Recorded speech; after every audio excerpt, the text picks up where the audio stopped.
the Shadowcats are back home and scorching hot on offense. 32 runs in their last 6 games, but still, rather 32 runs in the last 3 games, but still 6 games below 500, trying to get back into winning ways. They have a chance to do so against the first place Victoria Generals here at Veterans Field. Hello everyone, and welcome inside our broadcast booth here at the Vet. I'm Josh Rajanov. Sam Johnson will be joining us in just a few moments. Shadowcats went 1-1 in Victoria and now try to take a couple against Victoria at Sherman this time. Shadowcats have home field advantage, trying to get going again. Last place in the standings, but still a lot to play for, as maybe the Shadowcats can't make it in the first half, but still trying to get going and build some momentum into the second half. Shadowcats struggling earlier in the year, but have won 2 of their last 3. So the last one, whenever the Bombers came to visit, the only game those 2 teams played, and then won the first one against Victoria. That went down in Victoria, dropped the second game 12-7. The Shadowcats trying to get going here at the Vet against a similar opponent. Sam will tell you about that in just a few moments as we first get into our Rusco Welding pregame show, which is brought to you by the Rusco Welding Company. For your contracting needs in Denison, call 903-624-1943. You're watching and listening to Sherman Shadowcats baseball on the Jake Shockley State Farm Shadowcats audio network. Call 903-462-0152 for your local agent for home and auto in Denison and Sherman. Like a good neighbor, State Farm is there. You can watch all of our Shadowcats broadcasts on the Texas Collegiate League television network. Just go to ShermanShadowcats.com and click Watch to watch all the broadcasts. Or if you want to listen, you can listen to all of our audio streams on Mixlr and then also on YouTube. If you want to find that, go to ShermanShadowcats.com and click on the Listen tab. Or you can go to Mixlr and listen to Shadowcats baseball on Mixlr. Just search up Sherman Shadowcats. Well, the Shadowcats, as we get into our Clay Cooley of Hyundai Sherman pitching matchup, shot me first, shot me last. Either way, come see Clay. Shadowcats sending out John Langenig, the righty out of Seward County Community College, native to Midland, Texas, making his 4th start of the year. Is 0-2 in 8 1/3 innings of work, has given up 10 runs, 2.28 whip, a 3.33 batting average against, 9 Ks, 6. So it's been over a week since he pitched. And last time he did pitch came against these Generals. He threw 3 innings of no-run ball on 3 hits.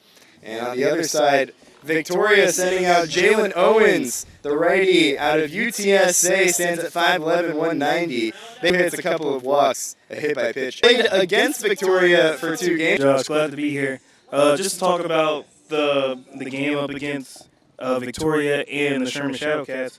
After winning against Brazos Valley on Wednesday, the Sherman Shadowcats came into Thursday night's matchup looking for a response, and they got it almost immediately. Sherman wasted no time jumping in front, exploding for 5 runs in the first inning. Colton Fallbush opened the scoring with an RBI single before Ellington Jefferson drove in 2 more with a base hit. The Sherman Shadowcats also capitalized on a pair of Victoria's errors to take a commanding 5-0 lead after 1 inning. The offense hot throughout the night. Zach Philstead added a 2-run double in the 4th. Donovan Aurora knocked in another run with a single, and Sherman built a 9-0 advantage before the Generals finally got on the board. And after adding 2 more runs into the 7th, the Shadowcats put the game away with an 8-run 8th inning. Philstead delivered the biggest hit of the frame with a bases cleared triple, while Ryan Sessions, Arroyo, and Ellington Jefferson and Ian McCracken all drove in runs as Sherman stretched the lead to 19-3. Victoria scored twice late, but it wasn't enough as the Shadowcats rolled to a 19-5 victory, earning a win in the first game of the series. But Victoria didn't take the loss at home kindly, going into the second game of the series. Victoria jumped out to a quick 3-0 lead in the first inning after Jeter Battles hit a 3-run home run. Sherman answered in the second with an RBI single from Camden Babcock. But the Generals responded with a 6-run inning, highlighted by a 2-run single from Caden Callaway and a 2-run hit by Graham Charbonneau to take a wild pitch, cutting the deficit 9-3 Generals. Victoria added 3 more runs over the 7th and 8th innings to extend its lead to 12-3. Sherman mounted one final rally in the 9th. Patrick Zano drove in a run with a groundout. Noah Tart earned an RBI walk, and Ian McCracken capped the comeback attempt with a 2-run single. The late offense wasn't enough, and the Shadowcats fall to the Generals 12-7, and Victoria splits the series 1 game apiece. So heading back over to Josh. Coming live on offense again, 32 runs in their last 3 games. So now it's just about piecing it together. On Thursday, they did a good job of piecing it together with obviously the 19-5 win. Yesterday, still trying to work on the pitching side of things. So the Shadowcats trying to get going, being competitive in the zone. First pitch strikes is what manager Barry Manuel talks about. And we'll let you know what he has to say as we have our coaches report, the Able Ullman Roofing coaches report. I sat down with Shadowcats manager Barry Manuel, and here's what he had to say.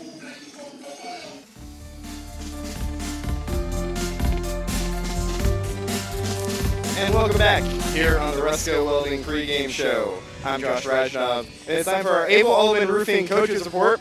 I'm joined by Shadowcats manager Barry Manuel. Barry, welcome back to the vet. Hey Josh, how you doing? Doing fantastic. Great to be back here for another game of baseball. 100%. Facing a familiar foe, the Victoria Generals, a team that you just split 1-1 in Victoria, now welcoming to Sherman. What was that series like? You obviously win the first one big, 19-5, and then drop the second one 12-7. Just what excited you the most? We'll start with the positive. What excited you the most about this game in Victoria? The most is the first game against them. I felt like we put everything out on the table and we played well, played all our cards, so to speak. We pitched well. When you hit an account first pitch strikes 16 out of 22, that's a positive. You're gonna win some ball games. You're gonna take the pressure off the hitters, and I think that's what happened. They weren't trying to have to do it. They just did it, and then see ball and hit ball, and that's why we scored so many runs, because they were relaxed. Now, of course, we started your game plan, and I think that's what happened. You know, you mentioned first pitch strikes on the pitching side. What's the percentage? You gave us the percentage one time in the major leagues on how averages go up and down based on what the first pitch is. Is that something that you preach to your team? I don't know the exact numbers, but I know when it's in their favor, first pitch, that batting average is somewhere around 3. When you have it, first pitch strikes, that batting average drops down drastically, and then the second strike even more. But when you go 2-0, like we did yesterday a lot of times, their batting average goes up, and that ball becomes a basketball, so to speak, and it goes against you. But again, you just got to keep pounding the zone and not let the game go catch up to you. Just let it come to you. And I think yesterday our hitters were doing a lot more than they were capable of doing. And again, like I said earlier, their approach got a little bit different. But the approach has been working as a whole. 7 runs yesterday and 32 runs in your past 3 games. Have you noticed the difference at the plate? I think what's happening is we've been preaching, lay off the breaking ball. Make them throw for a strike first before we start swinging at it. Ambush the fastball, but let that curveball see it first, recognize it first. And I think at one point we had, maybe 3 days ago, whatever it was, we had swung at one bad curveball, one. And I think that's the difference, because their approach is right there where attack the fastball, ambush the fastball, and we have been doing that. And again, when you're pitching zone like he was the day before yesterday, and you 16 out of 22, and you're doing what you're capable of doing, the game seems to just roll like it's supposed to. There's no stress, no pressure. It becomes a fun game, which it should be all the time. Chatting with Shadowcats manager Barry Manuel ahead of today's game with the Generals. Yeah, baseball should be a fun game, right? Yes. And, there's a lot of turnover when it comes to summer ball. Expecting 12, 13 players to be leaving the roster come this weekend and new fresh faces coming in. So how would you, if you could put a bow on this first half, how would you assess it, and what's it going to be like seeing this team that has come together so well mesh with you guys? I think, like you said, we've been up and down a little bit, and I think they're starting to grab what we're trying to accomplish. And what I'm hoping happens is the guys we have coming back for the second half kind of groom, so to speak, the new guys coming in. lead them in what we try about life lessons most of the time, and you take care of small stuff we talked about, and it rolls over to the field. Next thing you know, you win ball games, and like a pitcher, when you're unconscious, that's when you're at your best as a hitter and as a pitcher. You're not thinking about anything. We've talked a lot about those life lessons and also doing the small things, etc. What is your message to the team?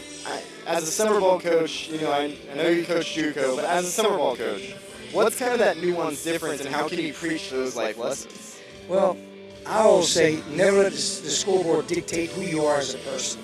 Don't get out there and pay attention to the scoreboard. You prepared yourself, you've done everything you can. If you prepared, then you deserve to win. You may not win, but you deserve to win by the way you play on the field. And you may lose by a little bit. But still, you prepared yourself.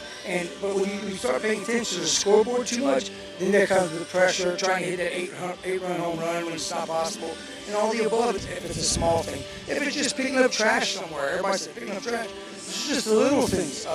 Picking up the baseball, sprinting on and off the field, because at the other place they're going to go to, where are they going?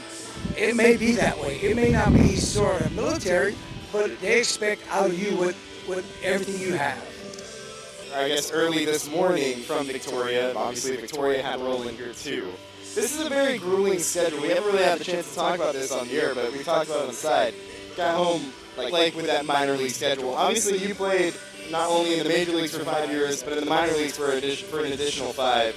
What's that life lesson kind of like in teaching the grueling schedule of a minor league schedule? I really believe it becomes the mental part of the game, your mindset. You're part of it. Because, we play 6 days a week, off 1 day, same way in the minor leagues. You're moving a lot, traveling a lot. It's a tough part of the game. It's the mental part of the game. Not worrying about we got in at this time or that time, or what must my last day be. Just getting here today and do what you're capable of doing, and then kind of rushing off the road. Try to show that today, taking on the Generals here at the Vet. Coach, thanks so much for joining the show. Appreciate you, Josh. Thank you for all y'all do. Thank you. That's Shadowcats manager Barry Manuel ahead of today's game with the Generals. Coming up, lineups and first pitch. Stick around on the Russell Williams pregame show. And it's time for those lineups and first pitch. Zach Philstad just got introduced, so did Patrick Zano, and here is Adam Cernero with the rest of the Shadowcats lineup. Batting third, playing second base, number 34, Ellington Jefferson. Batting fifth, playing catcher, number 6, Noah Tart. Batting sixth, playing first base, number 26, Colton Fawbush. Batting seventh, playing right field, number 23, Ian McCracken. Batting eighth, playing third base, number 20, Donovan Arroyo. And batting ninth, playing center field, number 18, Paxton Samuelson. Starting on the mound pitching tonight, number 4, John Legahenny. The Shadowcats are led by head coach Barry Manuel. National anthem.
Thank you, ladies and gentlemen.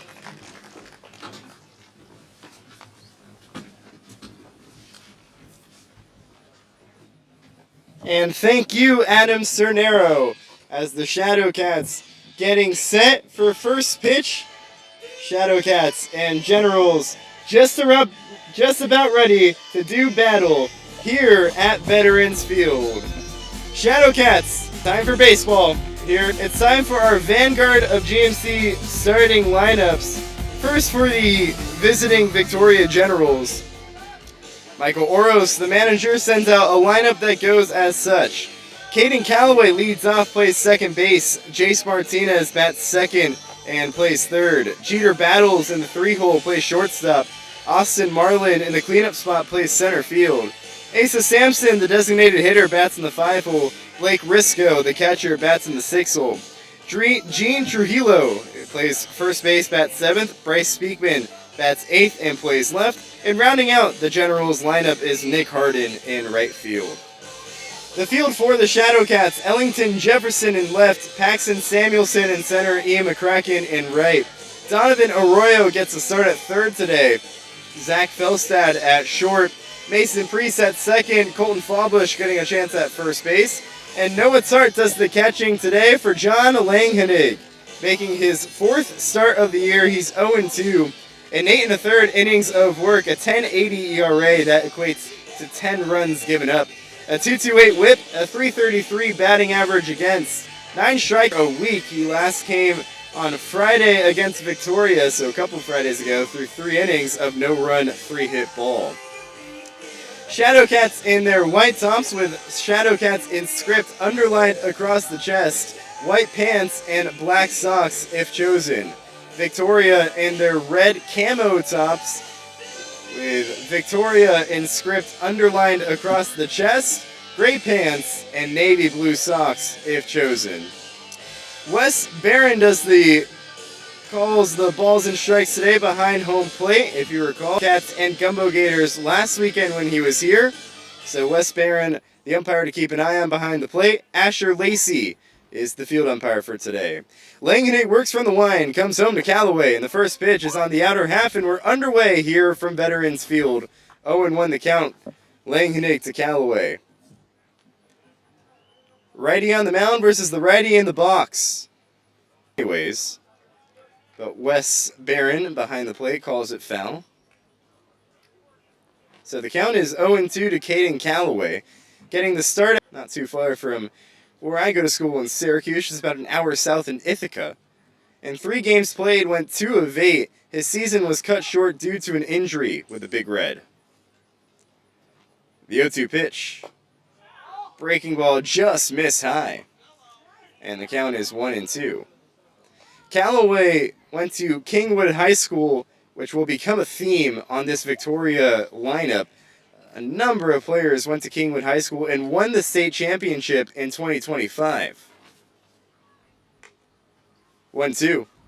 This one rolled on the ground inside the third base bag and into left field, a base hit. Callaway rounds first. Here comes the throw from Jefferson. It's cut off by the shortstop Felstad. And it's a leadoff double for Caden Callaway. And Victoria in business to start. No score, no one gone here in the top of the first inning. Third baseman number 52, Jace Martinez. Just hooked that one inside the line. And that one went over the third base bag. Arroyo arguing that it was in foul territory. It was past his dive. So runner in scoring position for Jace Martinez, who has 9 RBIs on the year. And a chance for one more out there. First pitch. This one lined into the right field, a base hit. Callaway getting the stop sign at third base as the throw from McCracken gets in quickly. Martinez singles into right field. So it's a single that advances Callaway to third. Can't move up, but there's runners on the corners. And still no one gone here in the top of the first inning, no score. Martinez jumping on the first pitch. The righty sends it the other way against the righty Langhennig. And already John is in trouble on the mound. Again, we mentioned the 10 earned runs against him in 8 1/3. It's not like free bases have been a total issue. The 333 batting average against, 13 hits given up, now 15. First pitch here to Jeter Battles, misses away. Battles, the shortstop today out of New Mexico Community College, native to San Antonio, Texas. Langhennig comes set. The righty comes home to the righty. Missing inside with a mid-80s fastball, and the count is 2-0. Langenegg will throw that fastball mid to upper 80s, gets into the low 90s sometimes.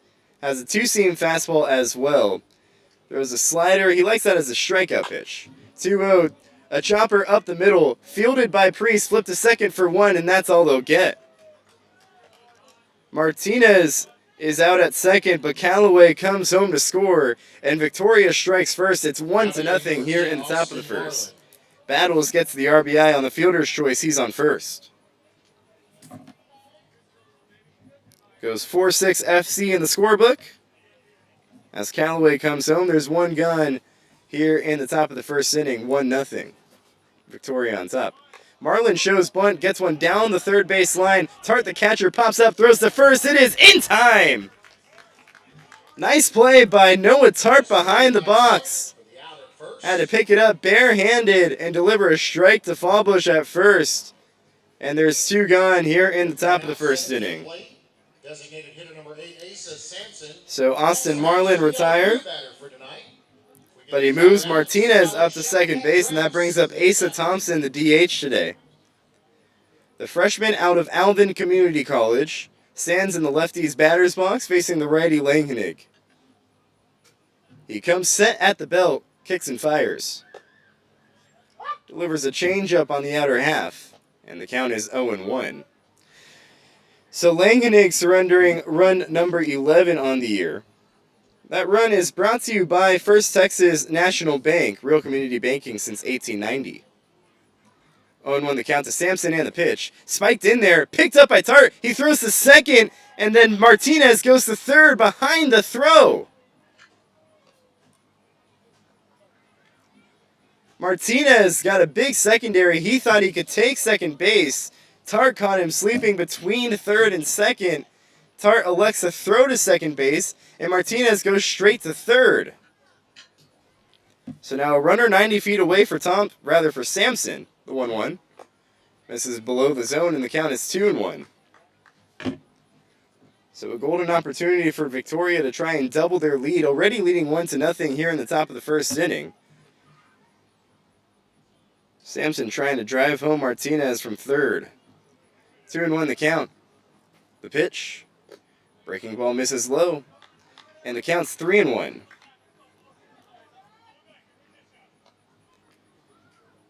Sampson, native to League City, Texas, at Alvin Community College this year in 48 games played, had a .316 batting average, 8 home runs and 24 RBIs. 3-1 the count. Langenegg comes home. This one, a strike on the outer half, bounces out of Tart's glove. Karam's up the first base line. Martinez comes home to score, and it's 2-0. Sherman trails Victoria here in the top of the first inning. That'll go as a passed ball. Noah Tart, usually sure-handed behind the plate. Hitting coach Isaac Davila coins him as probably the best defensive catcher on the squad, but just couldn't corral that one. 3-2 the count to Sampson and the pitch. Called strike 3. Got him with a fastball at the bottom of the zone, and that retires the side. But the Generals scratch across 2 runs in the top of the first inning on a couple of hits, and Strand none. We go to the bottom of the first. Generals 2, Shadowcats coming up. You're watching Sherman Shadowcats Baseball on the Texas Collegiate League Television Network and listening on the Jake Shockley State Farm Shadowcats Audio Network.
Back here at the vet, Shadowcats already trailing the Generals 2-0 in the bottom of the first inning.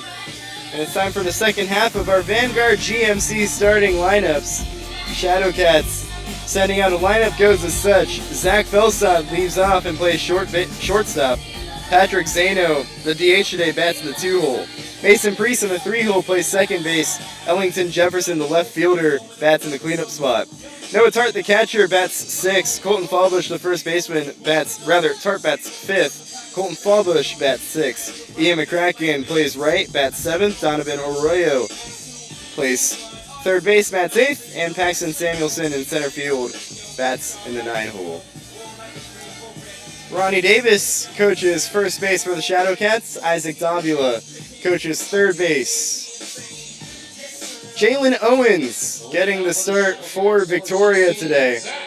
The righty stands at 5'11", 190 pounds, the freshman out of UTSA. Native to Elgin, Texas, making his second appearance on the year. His last stat came on Saturday against San Antonio, where he struggled, giving up 3 runs on a couple of hits, a couple of walks, a hit by pitch, and a couple of strikeouts. Zach Felstad steps into the lefty's batter's box, set to face off against the righty Owens. Working from the line, brings his hands down, now back up, kicks and fires. And the first pitch is an 88-mile-per-hour fastball missing high to Felstad. And the count is 1-0. Shadowcats trailing 2-0 already in the bottom of the first. Victoria got 2 runs on a couple of hits and an error in the top half. 1-0 to Felstad.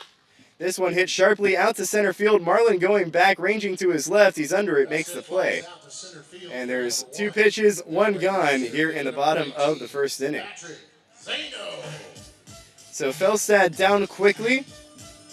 And that brings up Patrick Zano, the DH today, playing in game number 18. He's played in all but 2 games for the Shadowcats this year. So Zano trying to show what he can do in the 2-hole today, getting the spot as the DH, the freshman out of Odessa. Jalen Owens, the righty, comes home to the lefty Zano. First pitch misses up and away. A fastball at 91 miles per hour. Owens will light up the radar gun in the low 90s, high 80s. Want to know the count to Zano. Owens comes home for the wine. Owens a strike on the inner half, and the count is 1-1. Zano struggling at the plate, as are many Shadowcat players. He's just 2 of 25 in his last 9 games. 1-1. Owens a fastball on the outer half, and the count is 1-2. The Shadowcats have a ton of guys slumping, but woke up a little bit in Victoria. 1-2, the count. Owens comes home. Got him swinging on a breaking ball. Was in the dirt, so the catcher Risco applies the tag on Zano. First strikeout of the game for Owens. There's 2 gone in the bottom of the first. No one aboard. Shadowcats trailing 2-0.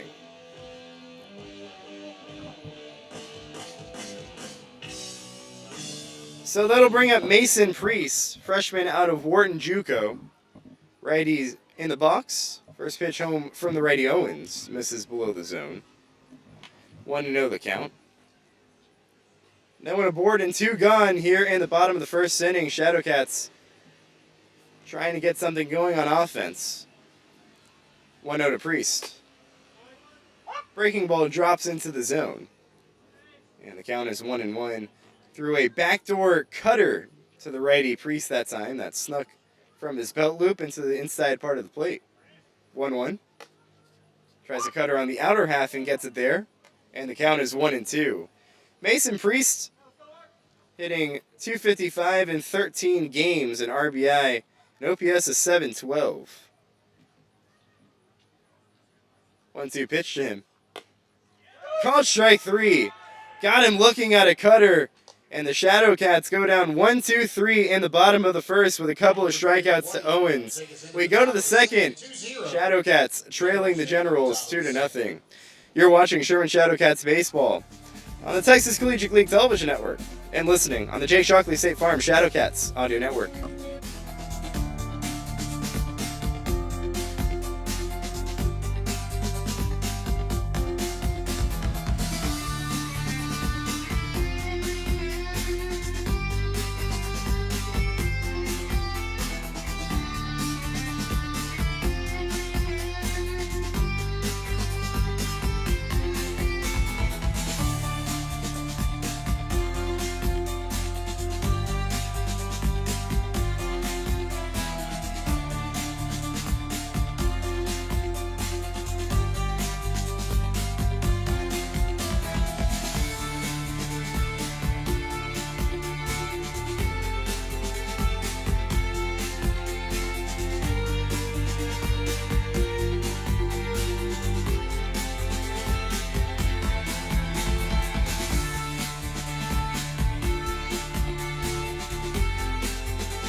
To the second we go. The first inning was brought to you by the First Texoma National Bank, the neighborhood bank that you can count on. And on to the second, Shadowcats trailing the Generals 2-0. Langenegg comes home. Blake Risco takes a strike on the outer half, and it counts 0-1. So John Langenegg back out for another inning of work after surrendering 2 in the top of the first. Comes out for the top of the second. 0-1 to Risco, chopped on the ground towards third, fielded on a high hop by Arroyo, flips to first, and it's in time. So there's one gone as Risco goes down 5-3. Risco first out in the top of the second inning, which is brought to you by Wall to Wall Cleaning, the premier commercial cleaning solution for Grayson County and the surrounding areas. We don't cut corners, we clean them. That brings up the lefty Gene Trujillo, facing the righty John Langenegg. First pitch. That one misses high with a fastball. 1-0 the count. Trujillo, a big guy in the lefty's batter's box, stands at 6'6", 245 out of New Mexico. 1-0 the count. And the pitch. Misses way high. Tart couldn't even grab it out of the squatting catcher's position. It caroms all the way back to Langenegg on the pitcher's mound, who gets a new ball from his catcher, Tart. At New Mexico, Trujillo was amazing as a junior. In 52 games played, a 309 average, 5 home runs, 41 RBIs. The 2-0. Breaking ball dropped into the zone, counts 2-1. He was the #1 first baseman out of New Mexico coming out of high school and top 25 nationally according to Perfect Game. 2-1. Misses high. He committed to New Mexico. Didn't play there much his freshman and sophomore year, but got opportunity in his junior year and made the most of it. Again, 5 home runs, 41 RBIs, and searching for new options in the transfer portal with a year of eligibility left. 3-1, line down the right field line, foul. Cue shot off the end of the bat for Trujillo. And the count runs full to the New Mexico junior. With New Mexico, the Lobos lost in the Mountain West Conference tourney, and that's where his season concluded. Payoff pitch. Check swing. Did he go around on a ball high? No, he did not, says first base umpire Asher Lacey. It's a one-out walk offered to Trujillo, first of the game, offered by Langenegg. So that'll bring up Bryce Speakman, another lefty in the batter's box. Langenegg, the righty, comes home. Breaking ball, check swing. Nonetheless, it's called a strike. And the count is 0-1. Speakman, the junior out of Mississippi College, native to Auburn, Alabama. The 0-1. Misses high. So Langenegg, struggling with command in this inning, just gave up the walk to Trujillo. Getting on the year, has 9 free bases given up compared to just 9 strikeouts. And now 8 2/3, rather 9 2/3 innings of work. 1-1 misses up and away, 2-1 the count. But he just walked Trujillo, so that's free base number 10 awarded on the year. Facing a 2-1 count to Speakman, the pitch. Breaking ball misses high. And the count's 3-1. Manager Barry Manuel, of course, a pitching wizard. 10 years professional ball, 5 years in the majors, 5 years in the minor leagues. 3-1. This one pops foul over the beer garden on the third base side and counts full. Tells us the importance of first pitch strikes.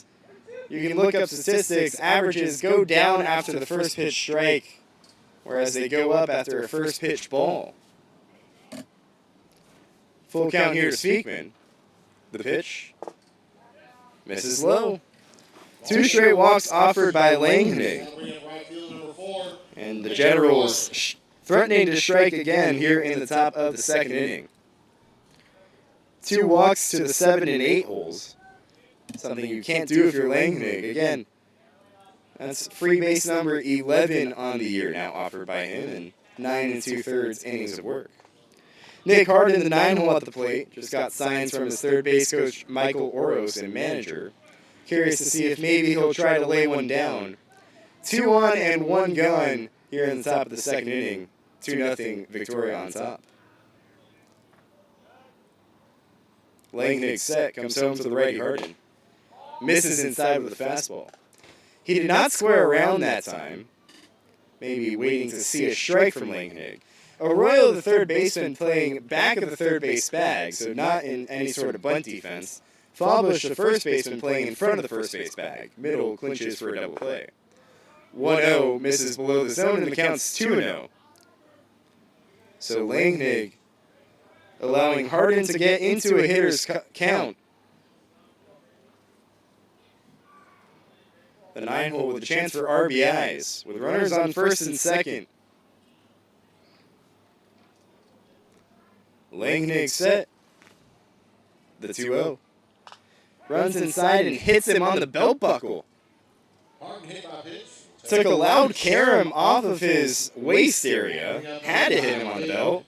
3 straight free bases to the bottom third of the lineup. Now Noah Tart's going to come talk to his pitcher Langenig as Harden reaches first, and the bases are loaded for the Generals. Harden on first, Speakman on second, and Trujillo on third. Free bases were an issue at the beginning of the year for the Shadowcats, but since then seemingly have weathered the free base issue, Langenig bringing them back.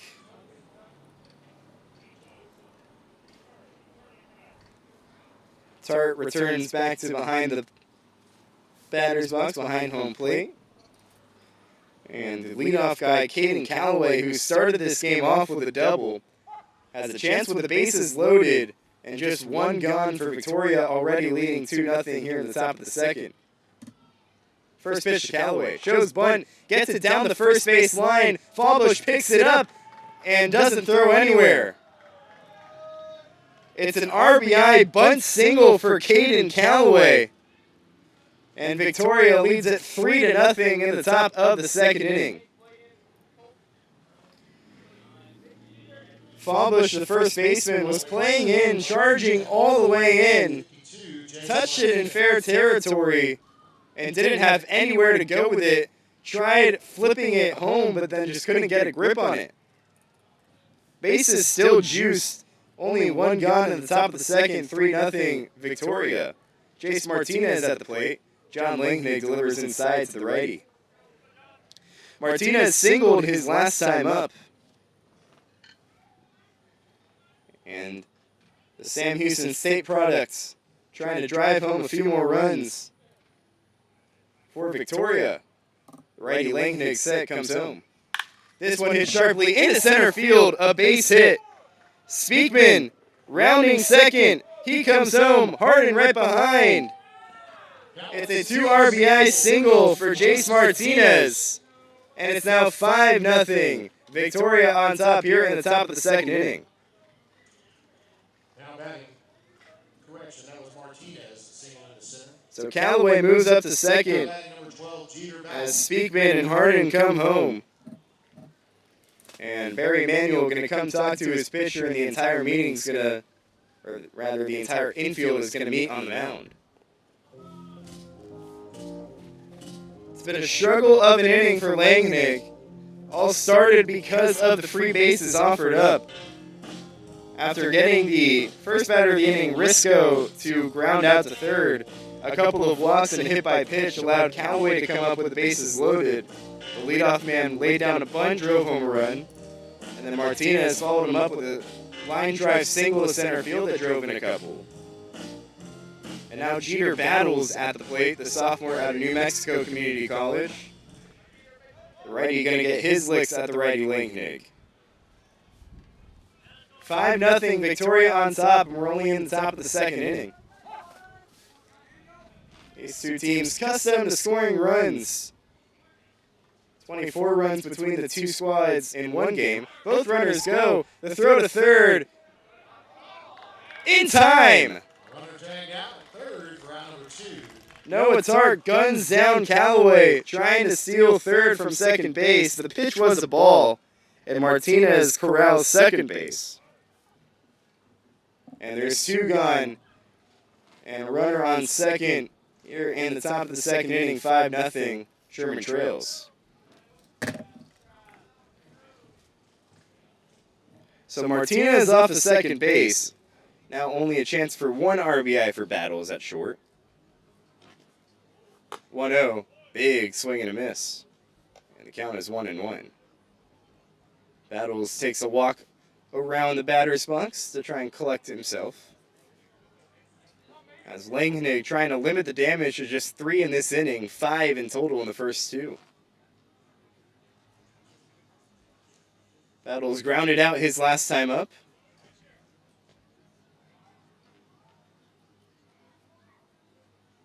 The 1-1 from Langhennig. This one lined into left field. Jefferson plays it on a hop. Martinez rounding third as the throw goes into second. It's an RBI single for Battles, who's hung up between first and second, and he's thrown out trying to stretch a single into a double. But a run does come home to score. Victoria now leads 6-0 as we go to the bottom of the second inning. You're watching Sherman Shadowcats baseball on the Texas Collegiate League Television Network and listening on the Jay Shockley State Farm Shadowcats Audio Network.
Bottom of the second, Shadowcats trailing the Generals 6-0.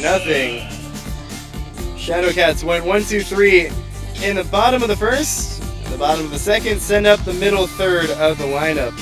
Ellington Jefferson, Noah Tart, and Colton Fallbush for the Shadowcats. Jalen Owens still on the bump for the Generals.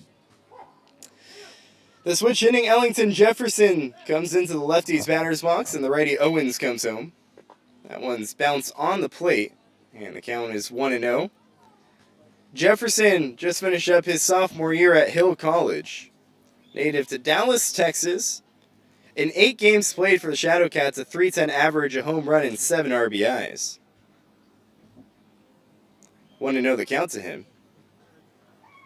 The pitch from Owens. Misses well outside, counts 2-0. Jefferson had a great game on Thursday against Victoria. Of course, almost everyone on the Shadowcats lineup did when he scored 19 runs. He went 3 of 5 with 3 RBIs and a double. The 2-0. Big hack and a miss, and the count's 2-1. And then yesterday against Victoria, struggled a little bit, 0 for 3, a couple of Ks. Did get hit a couple of times. Counts 2-1 to the lefty as Owens receives the ball from Wes Burren, as the catcher Blake Risco got tagged on that last foul tip and the right leg, kind of flexing it. 2-1 the count. Jefferson trying to start something here in the bottom of the second inning for the Shadowcats. Owens into the wind. The 2-1 pitch. Misses high. And the count's 3-1. A .444 on base percentage for Jefferson, trying to grow that. And get on first to start something for the Shadowcats. With no one gone, no one on base. In the bottom of the second, 6-0, Sherman down. 3-1. Misses outside. So it's a 5-pitch walk to Ellington Jefferson to start the bottom of the second inning, and Noah Tart comes up to the plate to try and drive him home.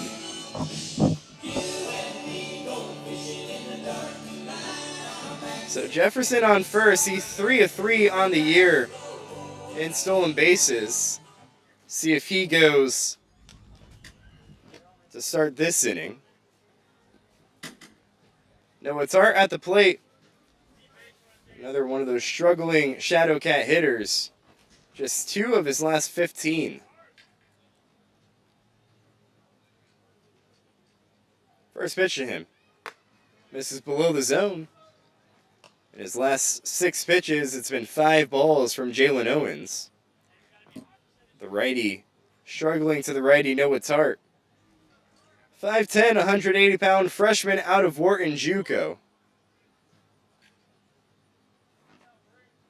Want to know the count to him and the pitch. This is low and the count's 2-0.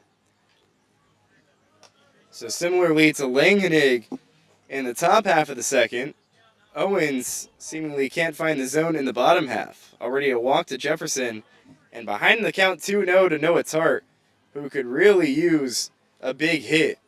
Just 158 on the year batting average. 2-0 the count. The pitch. This one hit on the ground towards third. Martinez fields it, throws to second for 1, on to first in time. On a hitter's count, Noah Tart gets doubled up. 5-4-3, and there's 2 gone here in the bottom of the second inning. A double play for Victoria. 2 gone, no one aboard. And Colton Fawbush comes up to the plate. More of the same for the Shadowcats. Just can't get that timely hit, can't move him over. First pitch to Fawbush. That one right at the bottom of the zone. So Jalen Owens gets ahead 0-1. Fawbush has some history with his home plate umpire. As Owens comes home with the 0-1. This one hit well out to right field. Harden started in, now retreats back. He's under it, makes the play. And that retires the side.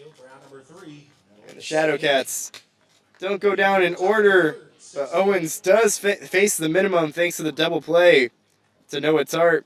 Shadowcats get no runs on no hits and strand no one in the bottom of the second. We go to the top of the third. 6-0, Victoria leads. You're watching Sherman Shadowcats baseball on the Texas Collegiate League Television Network and listening on the Jake Sharkley State Farm Shadowcats Audio Network.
To the third we go.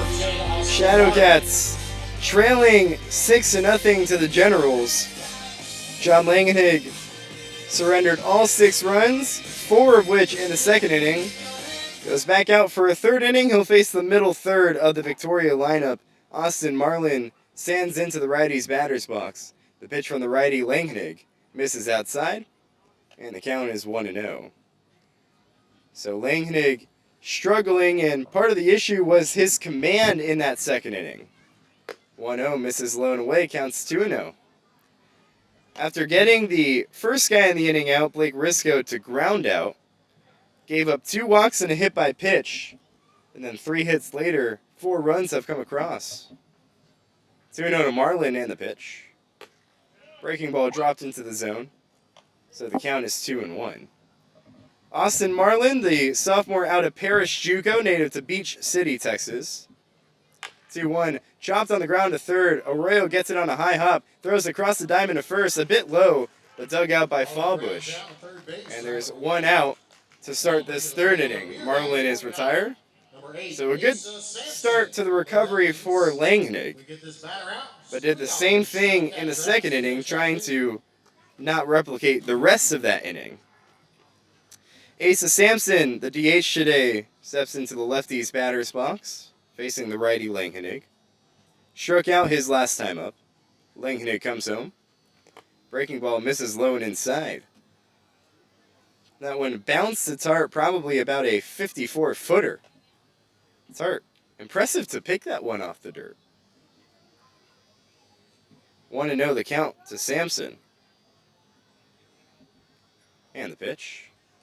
This one hit well. Deep out to right field. McCracken going back in front of the track. He's under it and makes the play.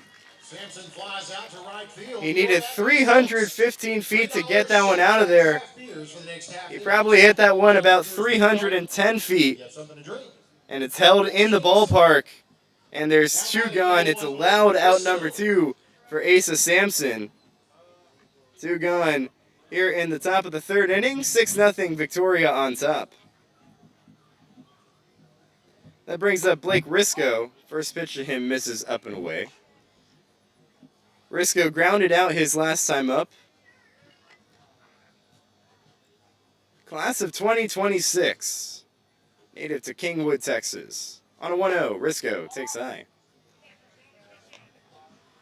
Was one of those many state champions with Kingwood High School that won the 6A championship back in 2025.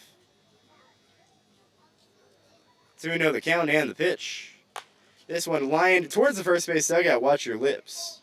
Foul ball. 2-1 the count to Risco.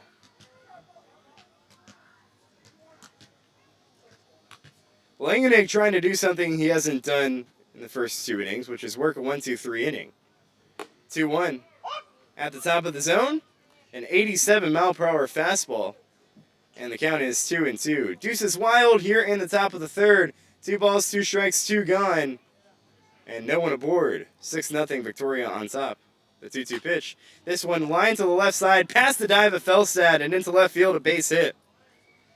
Jefferson gets it into the shortstop Felstad. And it's a single for Risco with 2 gone, and Langenhig can't get that 1-2-3 inning.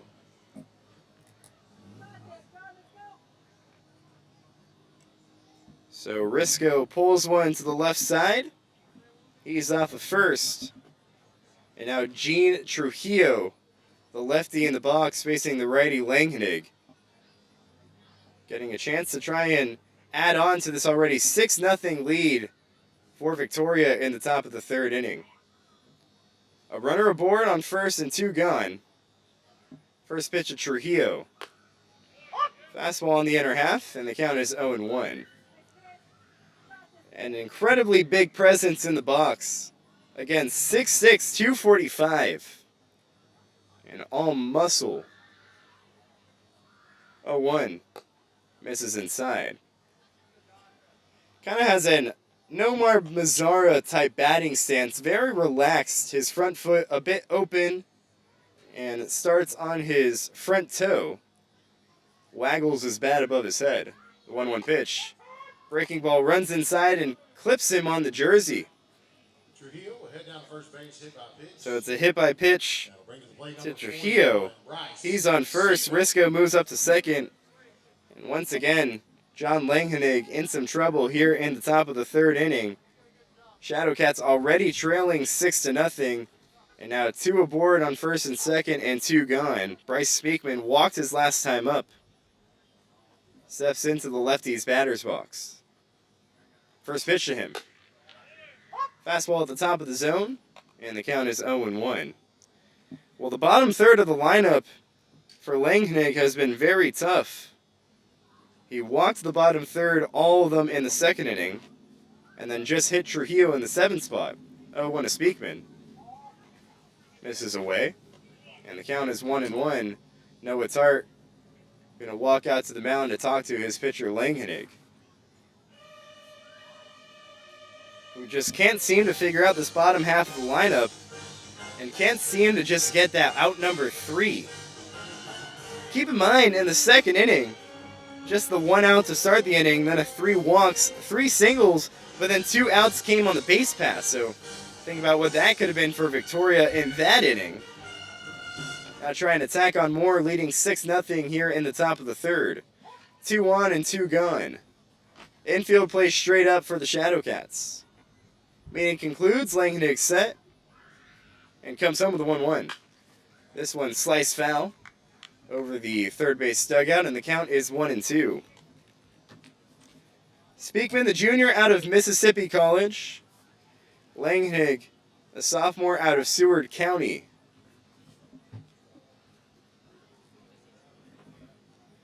He's set and comes home with 1-2. This one flared shallow left field. In comes Jefferson. He plays it on a hop. Risco rounds third. The throw home from Jefferson up the line. Risco scores. The throw to third to try and get Trujillo is in time. And that retires the side. But another run does come across. It's an RBI single for Bryce Speakman. It's 7-0 Victoria. As we go to the bottom of the third, they get a run on a couple of hits and strand 2. We go to the third, 7-0 Victoria over Sherman. You're watching Sherman Shadowcats baseball on the Texas Collegiate League Television Network and listening on the Jake Shockley Safe Farm Shadowcats Audio Network.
Bottom of the third we go. Shadowcats trailing 7-0.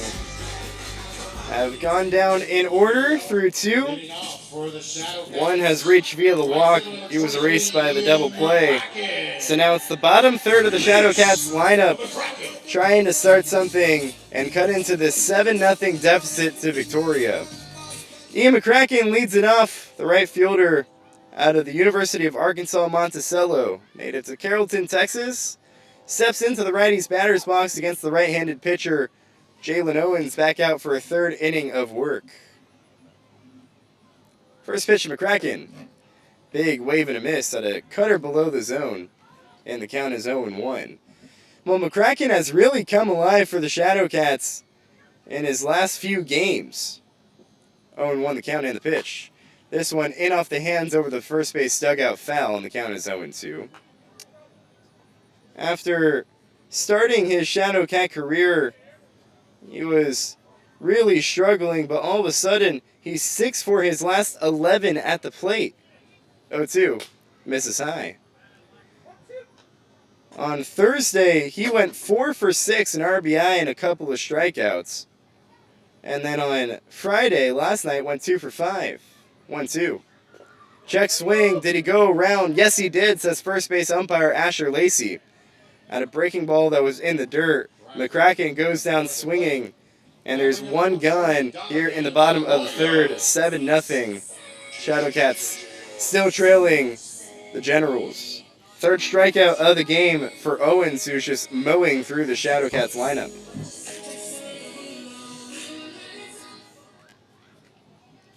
So that'll bring up Donovan Arroyo. First pitch to him. That one misses below the zone. 1-0 the count. Arroyo has had an up and down season. 1-0 the count to him. And the pitch. A half-hearted swing goes around. At a cutter below the zone, counts 1-1. Through his first 5 games, he was 0 for 15 with 10 strikeouts. Then played 2 games against San Antonio and Baton Rouge, where he went 3 for 8 with 2 home runs, a double, and 8 RBIs. 1-1 misses up, and the count's 2-1. But then in the next 4 games that he played, he was on a 2 for 15 streak until on Thursday when he played against Victoria. He broke that with a 3 for 5 day with 2 RBIs. 2-1. That one delivered on the outer half, and the count is 2-2. Overall in the year, Arroyo is still below the Mendoza line, but just jump roping the line, going back and forth, playing ping pong with himself. 2-2 pitch. Bounce low. And the count runs full. One thing that he hasn't done very well has been drawing the walk, only 3 on the year. Trying to make it number 4, facing a 3-2 count, the righty in the box against the righty Jalen Owens. He comes home with a payoff pitch. This one chopped foul off the front foot of Arroyo, and will do it again at a full count. Owens has faced the minimum through 7 batters. Did surrender a walk to start the second inning, but Ellington Jefferson was erased via the double play. So it hasn't fully been 7 up, 7 down, but 7 batters. And here's the 8th at the plate with 1 gun in the bottom of the third. 7-0 Victoria on top. Payoff pitch. Cue shot foul, and we'll do it again. So Arroyo doing a good job of battling. Strikeout numbers have toned down since those first 5 games, where he had 10. Since then, has had also 10, so 20 Ks total. But not coming in mass amounts as they were. 3-2 the count, and the pitch. Got him swinging. Arroyo falls victim to the strikeout once again. Goes down for a team-high 21st time. And there's 2 gone here in the bottom of the third. 7-0 Victoria on top.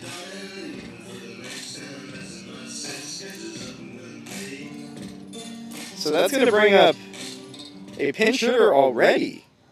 As Paxton Samuelson was supposed to be due up, instead it's Camden Babcock in the right-handed batter's box. First pitch, big wave and a miss.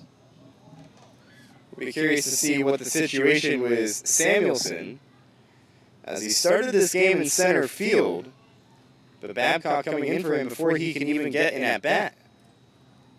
0-1, misses up. Counts 1-1. Babcock, the sophomore out of Odessa College, native to Needville, Texas.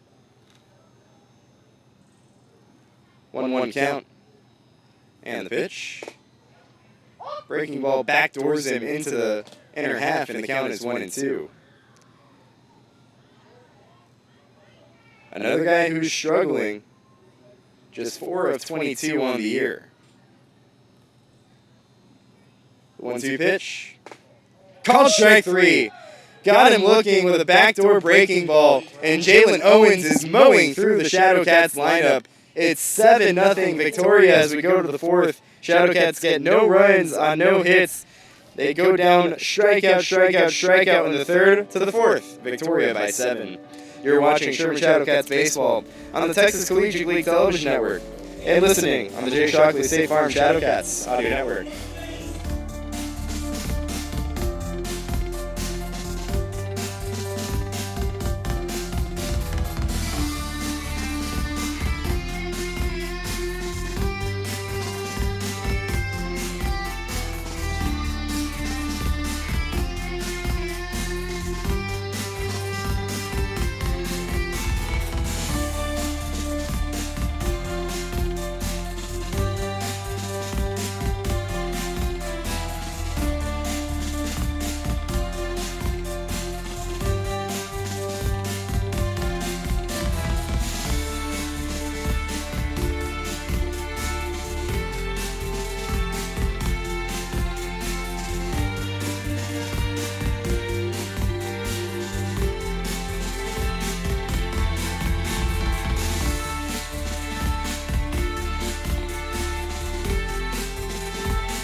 To the fourth we go, Shadowcats trailing 7-0 to the Generals. Third inning was brought to you by 903 Brewers. Please drink responsibly, crafted to perfection. And this fourth inning is brought to you by Austin College. Become a Kangaroo today. John Langhaig back out for another inning of work, facing Nick Harden in the 9-hole.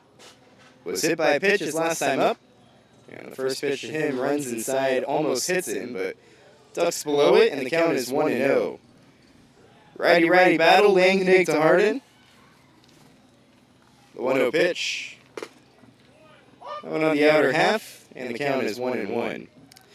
This bottom third of the lineup, we just mentioned it an inning ago, has really done damage to Langhaig. 1-1. Big wave and a miss. And the count's 1-2. Of the 5 times they have come to the plate, all 5 have reached 2 walks, 2 hit by pitches, and a single. Now Harden trying to keep the streak alive. The 1-2 pitch to him. Got him swinging. A bright side for Langhaig in the bottom half of the lineup. And there's one gone here in the fourth inning. So lineup flips back to the top. Caden Calloway, who's on cycle watch, he's halfway there. Doubled in the first, singled on a bunt in the second.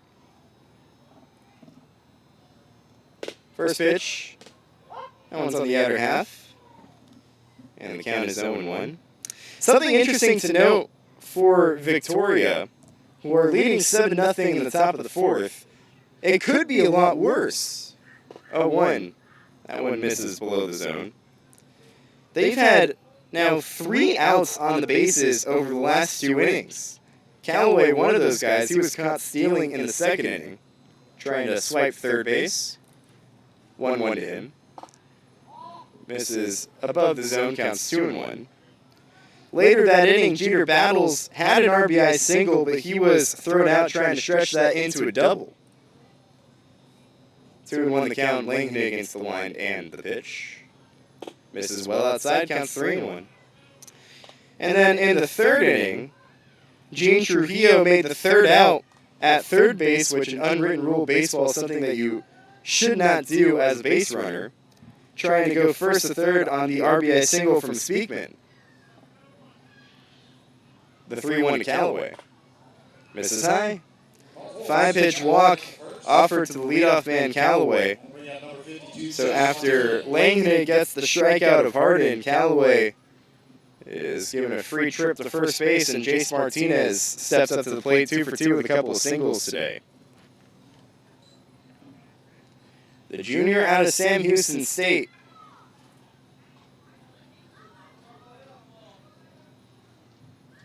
Hitting .245 on the year. First pitch to him. Breaking ball in the zone, and the count is 0-1. So 7 runs in the game for Victoria. And again, 3 outs on the base pass. So could really make an argument this game should be even more out of hand, as the 0-1 hits sharply down the left field line, and it's tugs inside the line for a fair ball. Callaway goes first to third, and it's a stand-up double for Jace Martinez. And Victoria in business have runners on second and third, and 1 gun, already leading 7-0 here in the top of the 4th inning.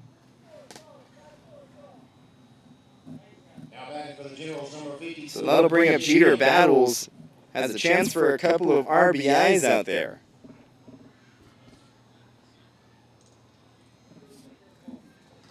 The righty Langhonig trying to limit Battles.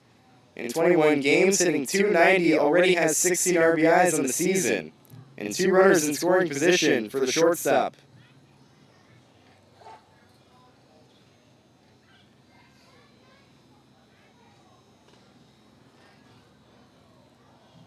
First pitch, big cut and a miss. This is not Battles at the plate. He's getting pinch hit for. Keegan Demmer, the sophomore out of Sam Houston State, getting the pinch hit appearance. But has a chance with a couple of RBIs out there. The 0-1. This one flared foul over the first base dugout. So 0-2 the count. So Demers, native to Magnolia, Texas. 0-2 the count to him. 6 RBIs in 12 games played. 7 and 8 are out there. 0-2 pitch to him. A foul tip off the bat of Demmer and off the face mask of Barron, the home plate umpire. Noah Tart goes out to talk to his pitcher Langhenig to try and give Barron a chance to regroup himself. That one came up and hit him pretty hard in the face mask.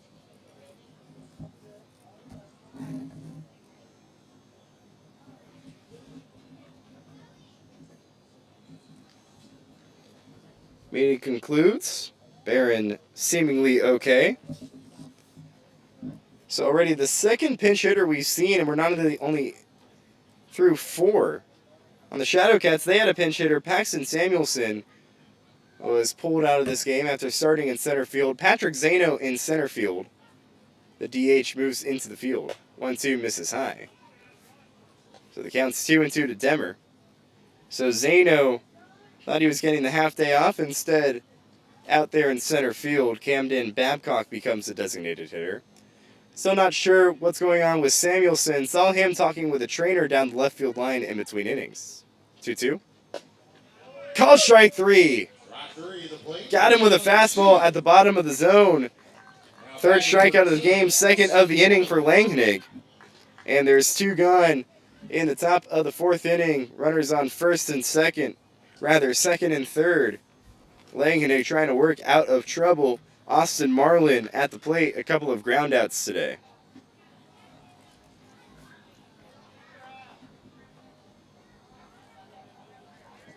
Righty battle, first pitch. That one misses above the zone. Marlin been one of the better hitters for the Generals. In 21 games, a .305 average, couple of home runs, 24 RBIs. That leads the team. A chance for more out there. 1-0. Pops foul behind the plate. And the count's 1-1. 2 gone and 2 runners in scoring position. Langenick trying to work out of a jam. Victoria trying to make it in runs in 4 straight innings. 1-1. Misses inside with a cutter. And the count runs to 2-1.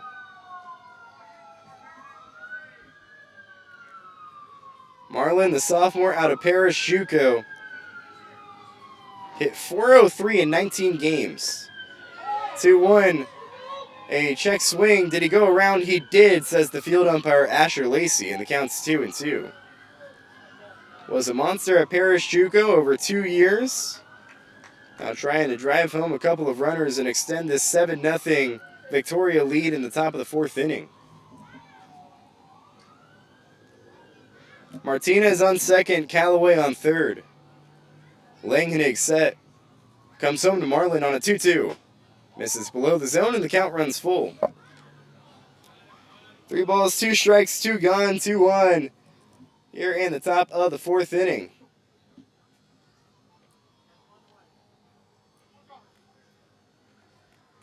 Langenick comes home with a payoff pitch. This one lined right back up the middle and into center field, a base hit. Callaway scores. Martinez rounding third as the throw goes into second base. He scores. It's a 2 RBI single for Austin Marlin. And the Generals extend their lead. It's 9-0 in the 4th inning. And that's going to be the end of the line for John Langenick. Goes 3 2/3 and got knocked around. Surrenders 9 runs on 7 hits, as well as 5 free bases. As his evening is done, Barry Manuel takes the ball, hands off to Tanner Crispin. We'll get a new pitcher here in Sherman, still in the top of the 4th inning. Victoria on top 9-0. You're watching Sherman Shadowcats baseball on the Texas Collegiate League Television Network and listening on the Jake Shockley State Farm Shadowcats audio network.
Back here at Veterans Field, still in the top of the 4th inning, 9-0, Victoria on top of Sherman. New pitcher is Tanner Crispin, making appearance number 3. In 2 innings, has given up a couple of runs. 2 hits, 4 walks, 2 strikeouts. Facing Asa Sampson, first pitch to the lefty. The righty delivers outside, 1-0 the count. Marlin stands off of first with 2 gone, 9-0, Victoria on top in the top of the 4th. 2 in the first, 4 in the second, 1 in the third, 2 here in the 4th. 1-1. That one right down the gut, and the count is that was the 1-0. Now the count is 1-1 to Sampson. Strikeout and a flyout today. Asa Sampson, freshman out of Alvin Community College. Hit .316 in 48 games. 1-1 the count to him as Crispin set comes home. Misses below the zone with a fastball, and the count is 2-1. Crispin finished up his freshman year out of Incarnate Word, of course home of the San Antonio River Monsters here in the Texas Collegiate League. Only got 10 innings of work, gave up 7 runs on 11 hits. 2-1 the count. And the pitch to Sampson. Big wave and a miss at a changeup. So the count is 2-2. So Crispin, after not getting the amount of innings that he would have hoped for at Incarnate Word, set to go into the transfer portal and looking at options, trying to stay in D1, also looking at some high-level D2s to go get some innings. The righty with a 2-2 count to Sampson. And the pitch. This one hit out to right center field pretty deep. Zano going back track, and he can't make the play. One hops the wall. Marlin rounding third as the throw from Zano gets into the cutoff man. Marlin comes around to score. It's an RBI double for Asa Sampson. Victoria has reached 10. It's 10-0 here in the top of the fourth. That officially closes the line on John Langnig. He goes 3 2/3, gives up 10 earned runs on 7 hits, 3 walks, and 2 hit by pitches. A rough day at the outing. Coming into today, gave up 10 runs through 4 outings. First pitch here to Risco is fouled straight back. So now Langnig has doubled his run total to 20 through 5 outings. 0-1 the count to Blake Risco. As Tanner Crispin now responsible for Sampson on second base with 2 gone here in the top of the fourth. 10-0 Victoria. 0-1 misses high.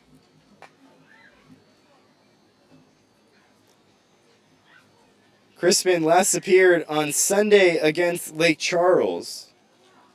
So almost a week ago when an inning gave up 2 runs on a hit, 3 walks, and a strikeout. 1-1. Fastball high, check swing. Did he go around? Yes, says the field umpire, Asher Lacey. So the count is 1-2 to Blake Risco, who's 1 for 2, a single and a ground out in today's game.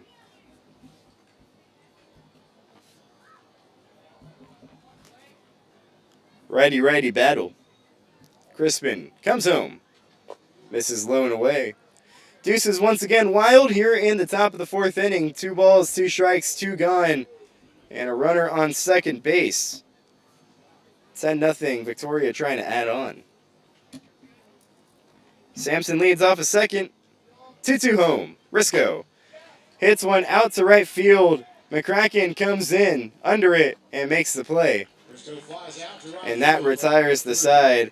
But not before even more damage is done. Victoria gets 3 runs on 3 hits and strands 1. We go to the bottom of the fourth. 10-0 Victoria on top of Sherman. You're watching Sherman Shadowcat Baseball on the Texas Collegiate League Television Network and listening on the Jake Shockley State Farm Shadowcats Audio Network.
So the bottom of the fourth, Shadowcats trailing 10-0. Top of the lineup due up for the Cats. Jake Owens, the righty, still dealing. He has faced the minimum through three. Now delivers to Zach Felstad, and the lefty takes high, and the count is 0-1. Felstad flew out to center field his first time up. Well, Felstad, the junior out of UC Irvine, has really turned it on as of late. 1-0. This one, a cue shot, slow roller towards short. Battles comes in, Fields throws in the run in time to get Felstad. And there's one gun here in the bottom of the fourth inning. 10-0, Shadowcats trailing. Just as I was about to say, Felstad heating up. He's 0 for 2 today. He started the year 1 of 12. And since then, he's 6 of 13, a couple of doubles, a couple of triples, 6 RBIs. Now he's, of course, 6 of 15. Not a great series in Victoria, but a slow start here hosting Victoria. Patrick Zano at the plate. One gone, no one on. First pitch to the lefty. That one's a strike on the inner half, and the count is 0-1. Jalen Owens continuing to face the minimum. The only thing he surrendered was a walk in the second inning to Jefferson. Since then, he erased that on a double play, and it's been 10 up, 10 down. 0-1.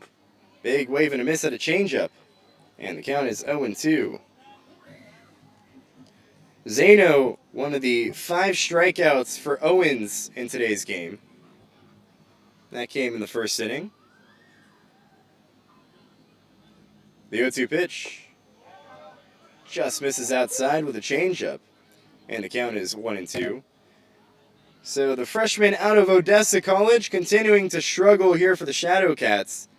Just 2 for his last 26 in his last 10 games. 1-2. Misses up and away. So 2-2, the count to Zano, who hasn't turned it on for the Shadowcats, but had a great year in his freshman season at Odessa. In 28 games, hit .357. 2-2, got him swinging. Second time, Zano goes down swinging and missing, and it's the 6th strikeout of the game for Jalen Owens, and there's 2 gone here in the bottom of the 4th inning. Owens continuing to face the minimum through 3 2/3 now.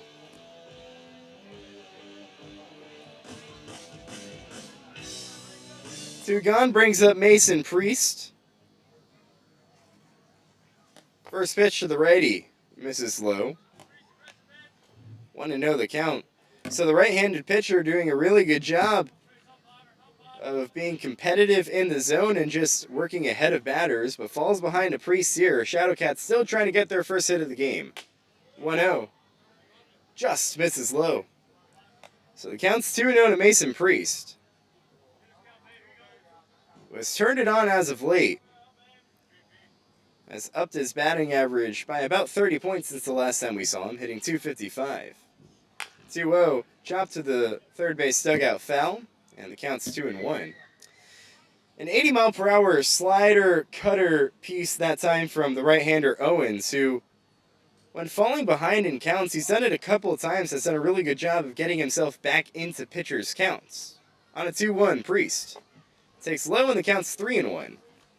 So Owens going to need to work some more magic. Has done a really good job getting ahead of Shadowcat hitters. Falling behind here, 3-1 to Priest. And the pitch misses high. So Priest walks, a 5-pitch walk. Just the second batter to reach for the Shadowcats. The other guy coming up to the plate, Ellington Jefferson, walked in the second. Mason Priest just walked. And now Jefferson trying to see if he can get the first hit of the game.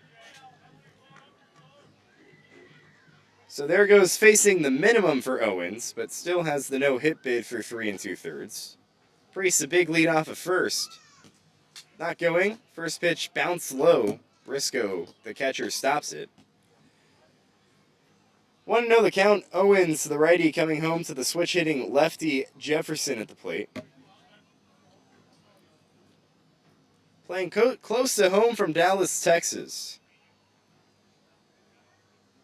On a 1-0, Jefferson swings in, lofts one in the air, shallow right field. Callaway, the second baseman, out. He's under it and makes the play, and that retires the side. Shadowcats hitless through 4. They get 1 aboard via the walk. Strand him there. We go to the 5th. Shadowcats trailing 10-0 to Victoria. You're watching Sherman Shadowcats baseball on the Texas Collegiate League Television Network and listening on the Jake Shockley State Farm Shadowcats audio network.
To the 5th we go. Shadowcats trailing Victoria 10-0. This 5th inning is brought to you by Grayson College. Find your student success today at Grayson College.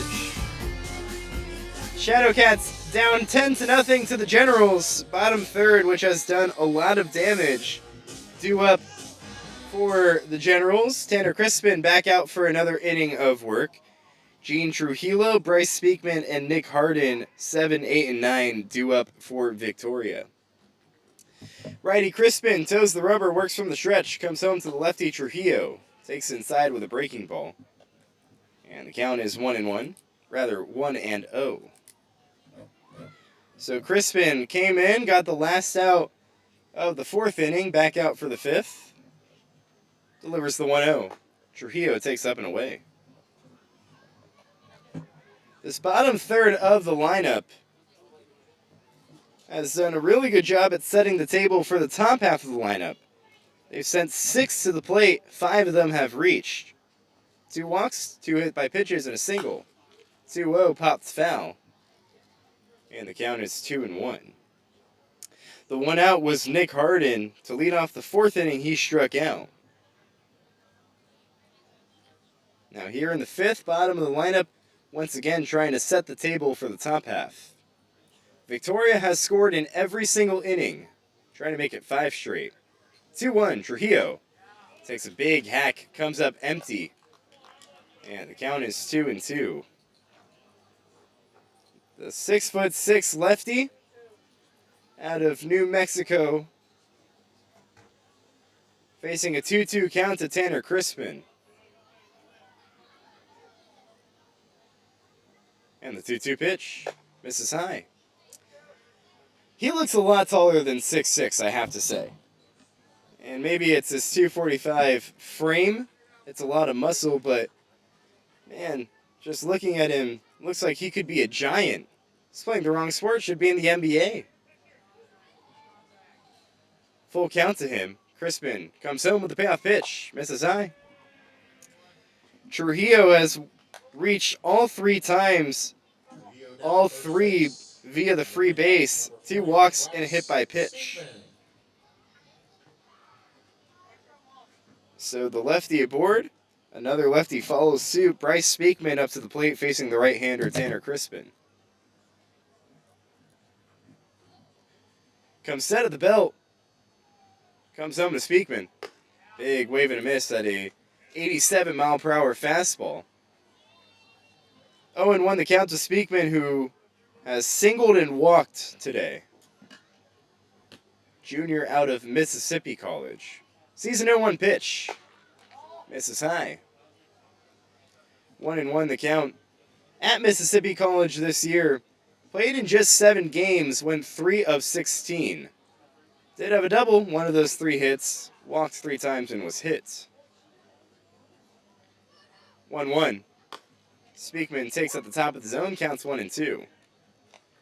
Transferred to Mississippi College from Coastal Alabama Community College, where in a year there hit .358 with a couple of home runs, a .931 OPS. Facing a 1-2 count, fouled straight back. The 5'11", 180-pound junior getting the start in left field today, trying to drive home a runner. Trujillo on first and no one gone here in the top of the 5th. Victoria trying to add on to the 10-0 lead. 1-2. Speakman takes high. Well, on one end, Shadowcats hitting has just been absolutely dominated, as Owens has worked 4 no-hit innings. 2-2. This one lined right back to Crispin. He catches it, throws to first, low to Fallbush. Trujillo diving back in there. He moves up to second base as the throw gets away from Fallbush. What an odd sacrifice line out to the pitcher. Now Fallbush a bit shaken up as it looked like he turned his wrist trying to get that one from Crispin. Flexing his left arm as he went to the dirt to try and get the low throw as they were trying to double up Trujillo. Manager Barry Manuel coming to talk to his first baseman. Of course, Colton Fallbush coming into this season with the Shadowcats was already dealing with injuries. He didn't play pretty much most of the year at the Indiana University South Bend, nursing a shoulder injury. The year before that, he was also injured, so coming into this year, he was just hoping to get some playing time. Fallbush, after speaking with his manager, is okay. He elects to stay into the game, still looking at his left arm. Kind of flexing his left hand as he puts it back into his mitts. Trujillo on second base now with 1 gone. First pitch to Nick Harden. That one's a strike in the zone. So Fallbush seems okay. The last thing you want to see for him is, after coming back from multiple injuries, to get hurt in summer ball. But it seems to be okay. 0-1 the count to Harden. There's a strike in the zone, and the count's 0-2. All that to take away from a very nice play from Tanner Crispin, that was a line drive right back to him. Falling towards the first base side, he had to kind of duck out of the way to make the play and just stuck his glove out there. Speakman, nothing he could do but laugh as he lines out. 0-2 the count to Harden. And the pitch. Got him swinging. Goes waving and missing at a curveball below the zone. And there's 2 gone. Second time Harden goes down cutting and missing. 2 gone. Runner on second base in Trujillo. Victoria up 10-0 here in the 5th. Caden Calloway 2 for 2 with a walk. The leadoff man trying to drive home another run and make it 5 straight innings with runs. First pitch. Breaking ball in the zone, and the count is 0-1. Shadowcats dugout is dead right now. Not a lot of energy coming from there. Of course, down by 10. But a lot of hanging heads. It's going to be hard to mount a comeback. 0-1. Misses high. Not a lot of talking from the dugout, not a lot of talking from the field. Shadowcats infield plays straight up with the second baseman Priest hovering around to keep Trujillo close. 1-1 the count to Callaway on the pitch. This one chopped towards third. Arroyo gets it on a high hop, couple of crow hops, throws across the diamond first in time, and that retires the side. So for the first time today, Victoria doesn't score in an inning. They get no runs on no hits, leave one on second base, and we go to the bottom of the fifth. 10-0, Victoria on top. You're watching Sherman Shadowcats baseball on the Texas Collegiate League Television Network and listening on the Jake Shockley State Farm Shadowcats Audio Network.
Bottom of the fifth, Shadowcats trailing the Generals 10-0. Noah Tart, Colton Fawbush, and Ian McCracken do up for the Cats. 5, 6, and 7 as the Shadowcats still trying to get their first hit of the game. Jalen Owens back out for another inning of work, has gone no hit through 4. Only 2 batters have reached, both of them via the walk. First pitch here to Noah Tart. And the righty takes high from the righty Owens. 1-0 the count. Tart came to the plate with a runner on first after Jefferson walked to lead off the second inning, and then proceeded to ground into a 5-4-3 double play.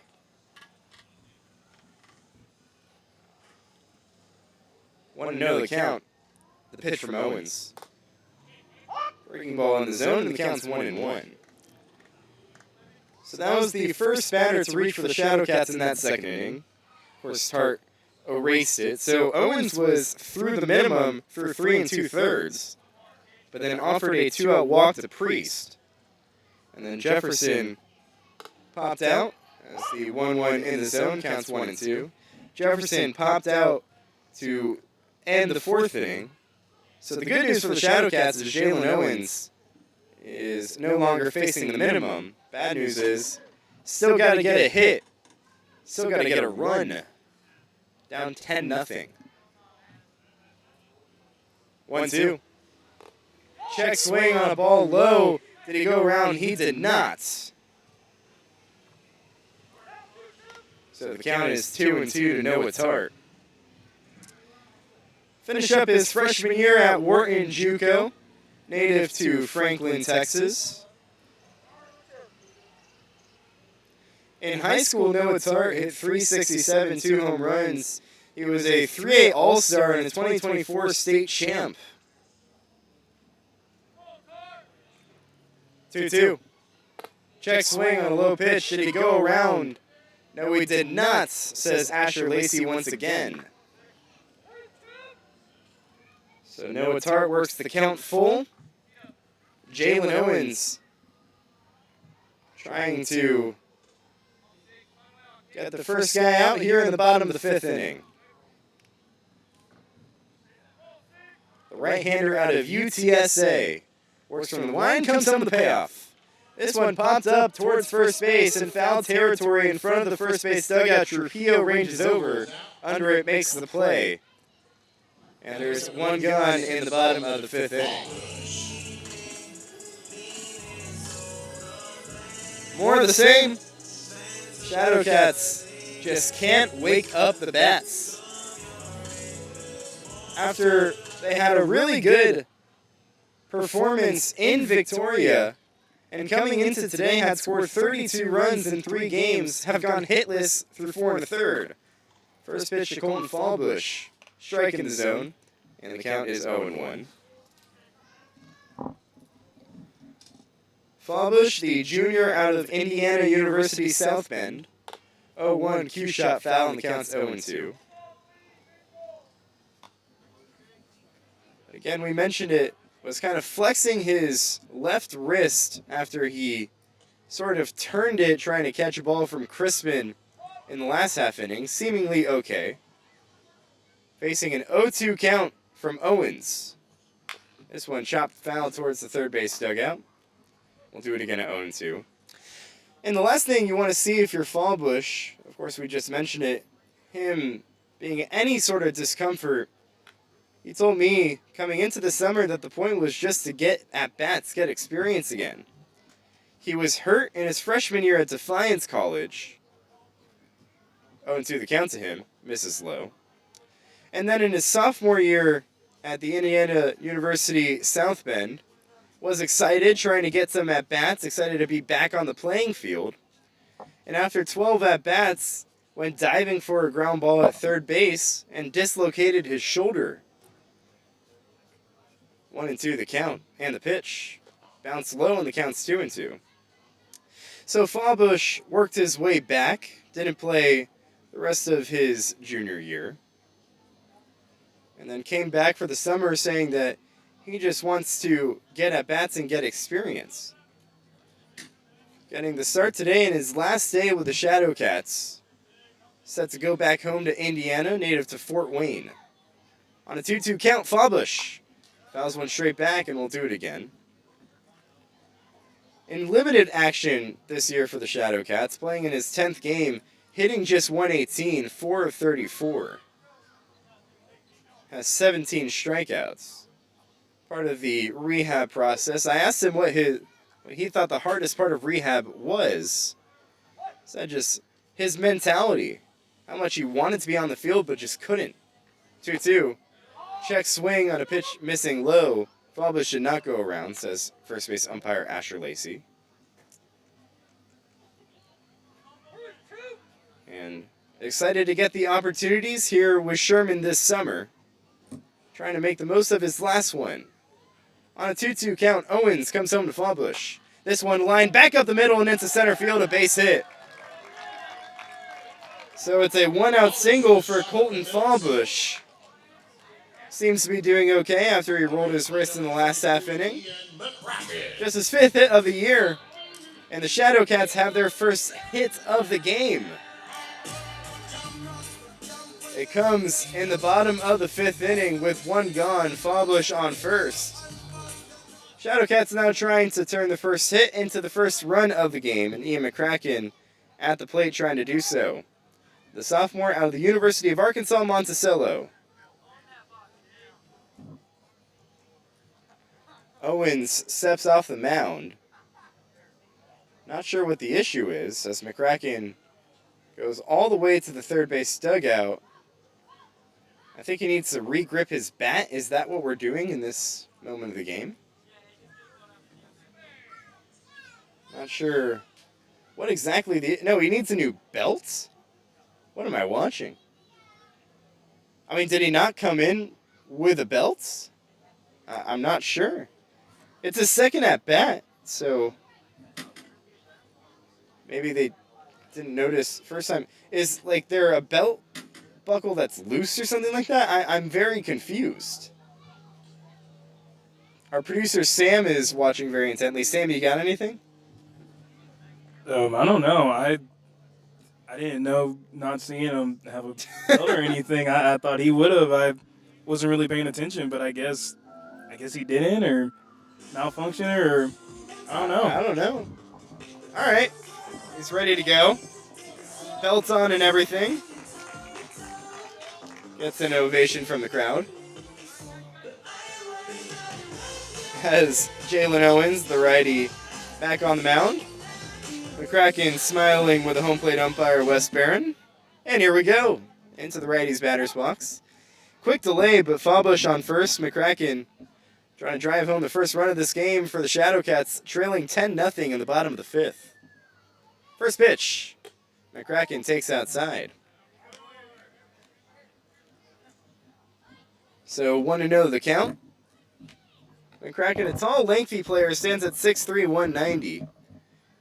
Close to home, native to Carrollton, Texas, not too far. About 45, 50 minutes away. Quick pick over to first, safe. Fallbush back in standing up. 1-0 the count. Owens toes the rubber, working from the stretch for the first time today. 1-0. And that one misses low. The count's 2-0. Check that. Not the first time we've seen a batter reach first. A couple of walks. But still, rare sight to see Owens working from the stretch. And it's Fallbush off of first base with one gone here in the bottom of the fifth. Fallbush, not too much of a threat to steal. No stolen bases on the year. The 2-0. Big wave and a miss. Breaking ball low and away from Owens. And the count is 2-1. Well, part of the approach from hitting coach Isaac Davila is leaving breaking balls that are not in the zone, and that's one that he's not going to like, as that was a breaking ball not even close on a hitter's count as well. 2-1. This one lined up to the left side, backhanded by Battles, throws across his body to first, picked by Trujillo in time! What a play! Jeter Battles, looking like Jeter, goes to his backhand side, jump throw to first, in time. Nice play, 2 gone in the bottom of the fifth.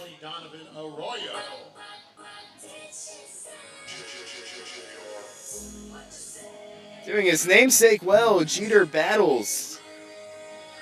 Looks like Derek Jeter. As Fallbush moves up to second base. And there's 2 gone in the bottom of the fifth inning. So Donovan Arroyo trying to drive home the first run of the game for the Shadowcats. The righty Owens comes set. Comes home to the righty Arroyo. Big wave and a miss at a breaking ball. So the count's 0-1. Arroyo struck out his last time up. Again, mentioned the ups and downs for him, but that's 21 strikeouts now on the season for Arroyo, which is a team high, not necessarily a team high that you want to be a part of. Arroyo again in his first 5 games, 0 for 15, 10 Ks. Next 2 games, 3 of 8, 8 RBIs, 2 home runs, and a double. 2 for 15 his next 4, and then Thursday went 3 for 5. So maybe trying to start something here against Victoria. 0-1 the count. Owens set at the belt. Comes home. Misses way up and away. It goes all the way to the backstop. Karams back to the catcher Risco. Throws the third. Not in time to get Fallbush. So Fallbush takes advantage of the wild pitch as a bit risky there. The catcher Risco got a candy hop off the back wall. And a quick throw to first, but Fallbush able to get in under the tag from the third baseman, Martinez. So 1-1 the count to Arroyo. And the first run of the game for the Shadowcats, 90 feet away. And the pitch misses away.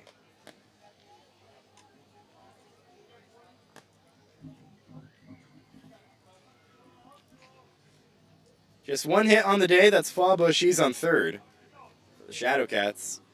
Trailing 10-0 here in the bottom of the fifth. 2-1 to Arroyo.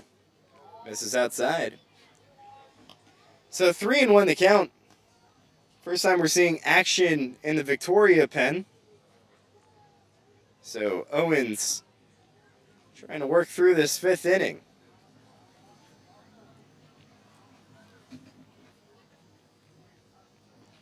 Comes from the wind with a runner on third. The pitch fouled straight back, and the count runs full. 3 balls, 2 strikes, 2 gone. Fallbush standing 90 feet away. And 10-0 Victoria leads in the bottom of the fifth inning.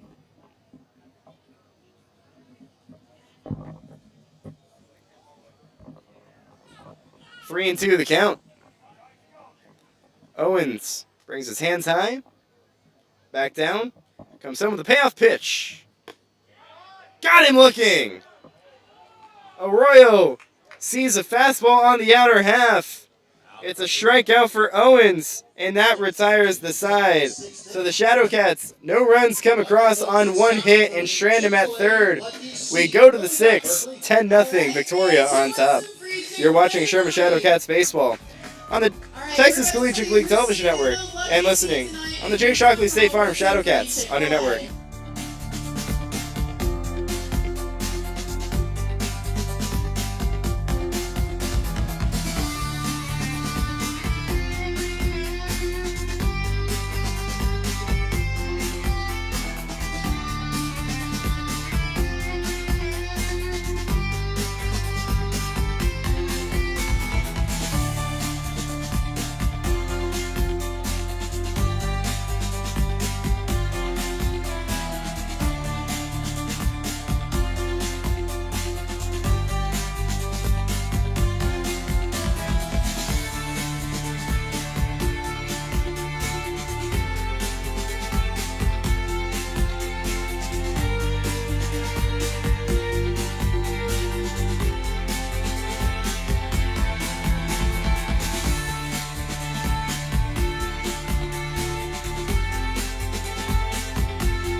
The 6th we go, Shadowcats trailing Victoria 10-0. This 6th inning is brought to you by the Courtyard Marriott Sherman, where the players stay. Tanner Crispin, the righty, back out for another inning of work, facing the righty Jace Martinez. First pitch. That one misses high. 1-0 the count. So Crispin, after coming in into the 4th inning, where he had to deal with a couple of runners on and 2 buddy gone, has since, after giving up a double, gone an inning and a third, giving up no runs. Back out here in the 6th, the freshman out of Incarnate Word delivers high, and the count is 2-0. Again, Crispin in the transfer portal.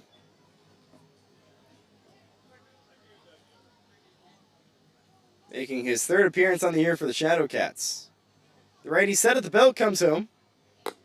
Breaking ball at the bottom of the zone. No, just misses low. Counts 3-0. Victoria scored in all but 1 inning.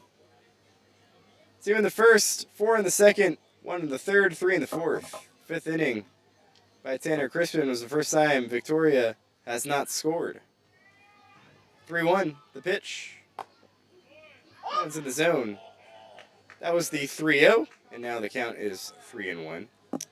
Martinez today, 2 singles and a double. A couple of RBIs as well.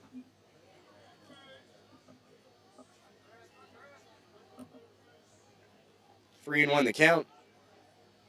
The pitch. Misses high. Leadoff walk offered to Jace Martinez. The Shadowcats continuing to struggle. It's been a frustrating up and down year for the Shadowcats. Anytime it looks like they have a glimpse of maybe turning the ship around, trying to get going, whatever you call it, just can't seem to get it going that next day, because you would think after scoring 19 runs on Thursday in Victoria, your team would come out fired up to try and keep that going. First pitch to Demmer.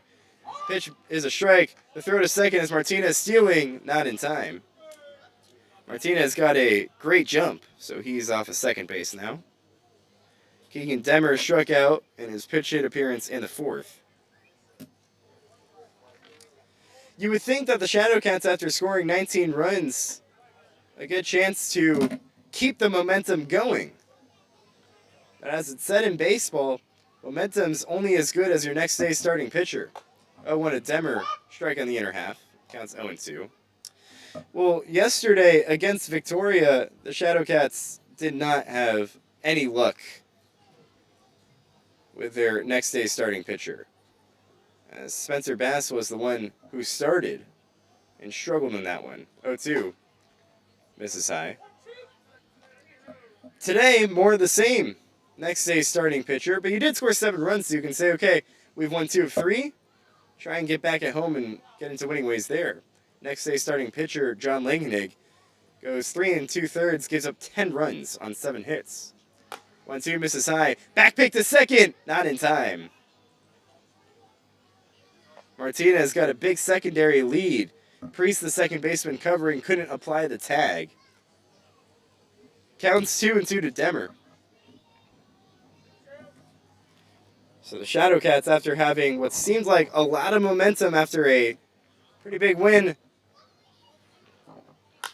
2-2, skied high in the air, right center field. McCracken ranging over. He makes the play on the run.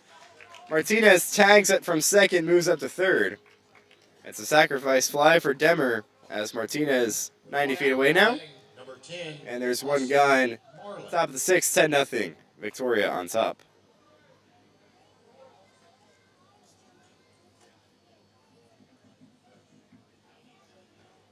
Going to bring up Austin Marlin, who really broke this game open in the 3rd inning, had a 2 RBI single that made it 9-0, rather in the 4th inning. Marlin with a very unusual batting stance, seems to be more unusual since the last time we saw him. First pitch. Runs a breaking ball in the zone, counts 0-1. We mentioned that he sort of has the Jason Kipnis-esque hands that start very low near his belt buckle and pretty much towards the catcher. Brings him up, and the 0-1 misses high. Counts 1-1. He also has a very wide and closed stance, as if he were setting up like Giancarlo Stanton of the Yankees. Kind of combining the 2 batting stances. And hey, if it works for him, it works. 1-1. Fouled straight back, and the count's 1-2. One of the better hitters on this Victoria team. In 21 games, hitting above .310 now. And the leading RBI man on the team with 28. 2 on the day, and a chance for another one out there. Already leading 10-0 here in the top of the 6th. Crispin comes home with the 1-2. Calls strike 3. Throws him on a backdoor breaking ball. Started at his belt buckle. Wound up on the inner half. And there's 2 gone here in the top of the 6th inning. 10-0. Victoria on top. Who wants a $3 Shadowcat draft? Only one person. Okay. So that'll bring up Asa Sampson, who has been noted as the beer batter for the Shadowcat fans. If he gets out, Shadowcats get a discount on beer. First pitch into him, bounced in there. Nice stop by Tart, the catcher, to stop it. Forcing Martinez back to third base. 1-0 the count. Sampson doubled his last time up.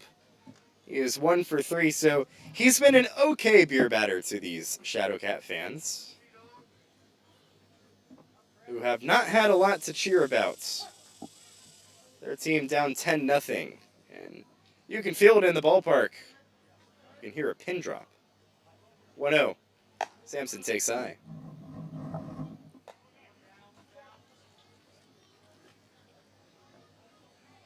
The kids down the berm and the right field side, playing some wiffle ball, having a good time. Still always a beautiful night when you come out to Veterans Field. 2-0 on the outer half, and the count's 2-1.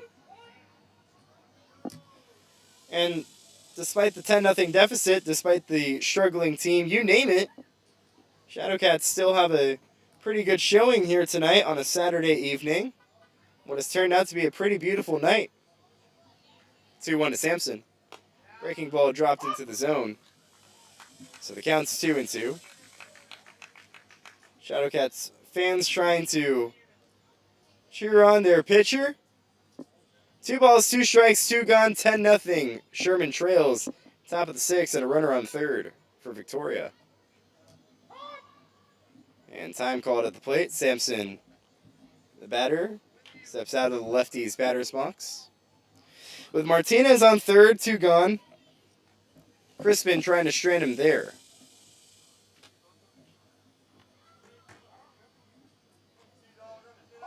Two and two the count. Right-hander set at the belt. And he comes home with the 2-2. Got him swinging. Sampson waves and misses at high cheese. And that retires the side. So no runs on no hits and 1 left on base on the top of the 6th. We go to the bottom half. Victoria leading 10-0. You're watching Sherman Shadowcats baseball on the Texas Collegiate League Television Network and listening on the Jake Shockley State Farm Shadowcats Audio Network.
Bottom of the 6th, Shadowcats trailing 10-0. New pitcher coming in for the Generals, Bryce Robinson, the 6'4", 190-pound freshman right-hander out of Blinn JUCO, native to New Orleans, Louisiana.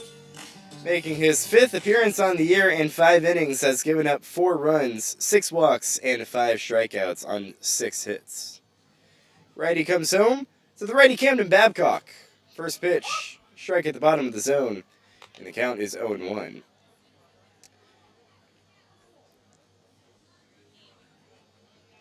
So Babcock came in as a pinch hitter, struck out. Now facing an 0-1 count and the pitch. That one bounced in there. So it officially closes the line on Jalen Owens as he goes 5 innings of shutout ball and just 1 hit surrendered to Shadowcats. 1-1 the count to Babcock. And the pitch. Foul straight back, and the count is 1-2. Gives way to Bryce Robinson, the Blinn JUCO product. Just finished up his freshman year there. 1-2 the count and the pitch. Got him looking. Buckled him on a breaking ball. Had his knees moving all over the place. It's another strikeout, and the Shadowcats just struggling to hit. 1 gun. The bottom of the 6th. Zach Felstad at the plate. Leadoff man 0 for 2 today.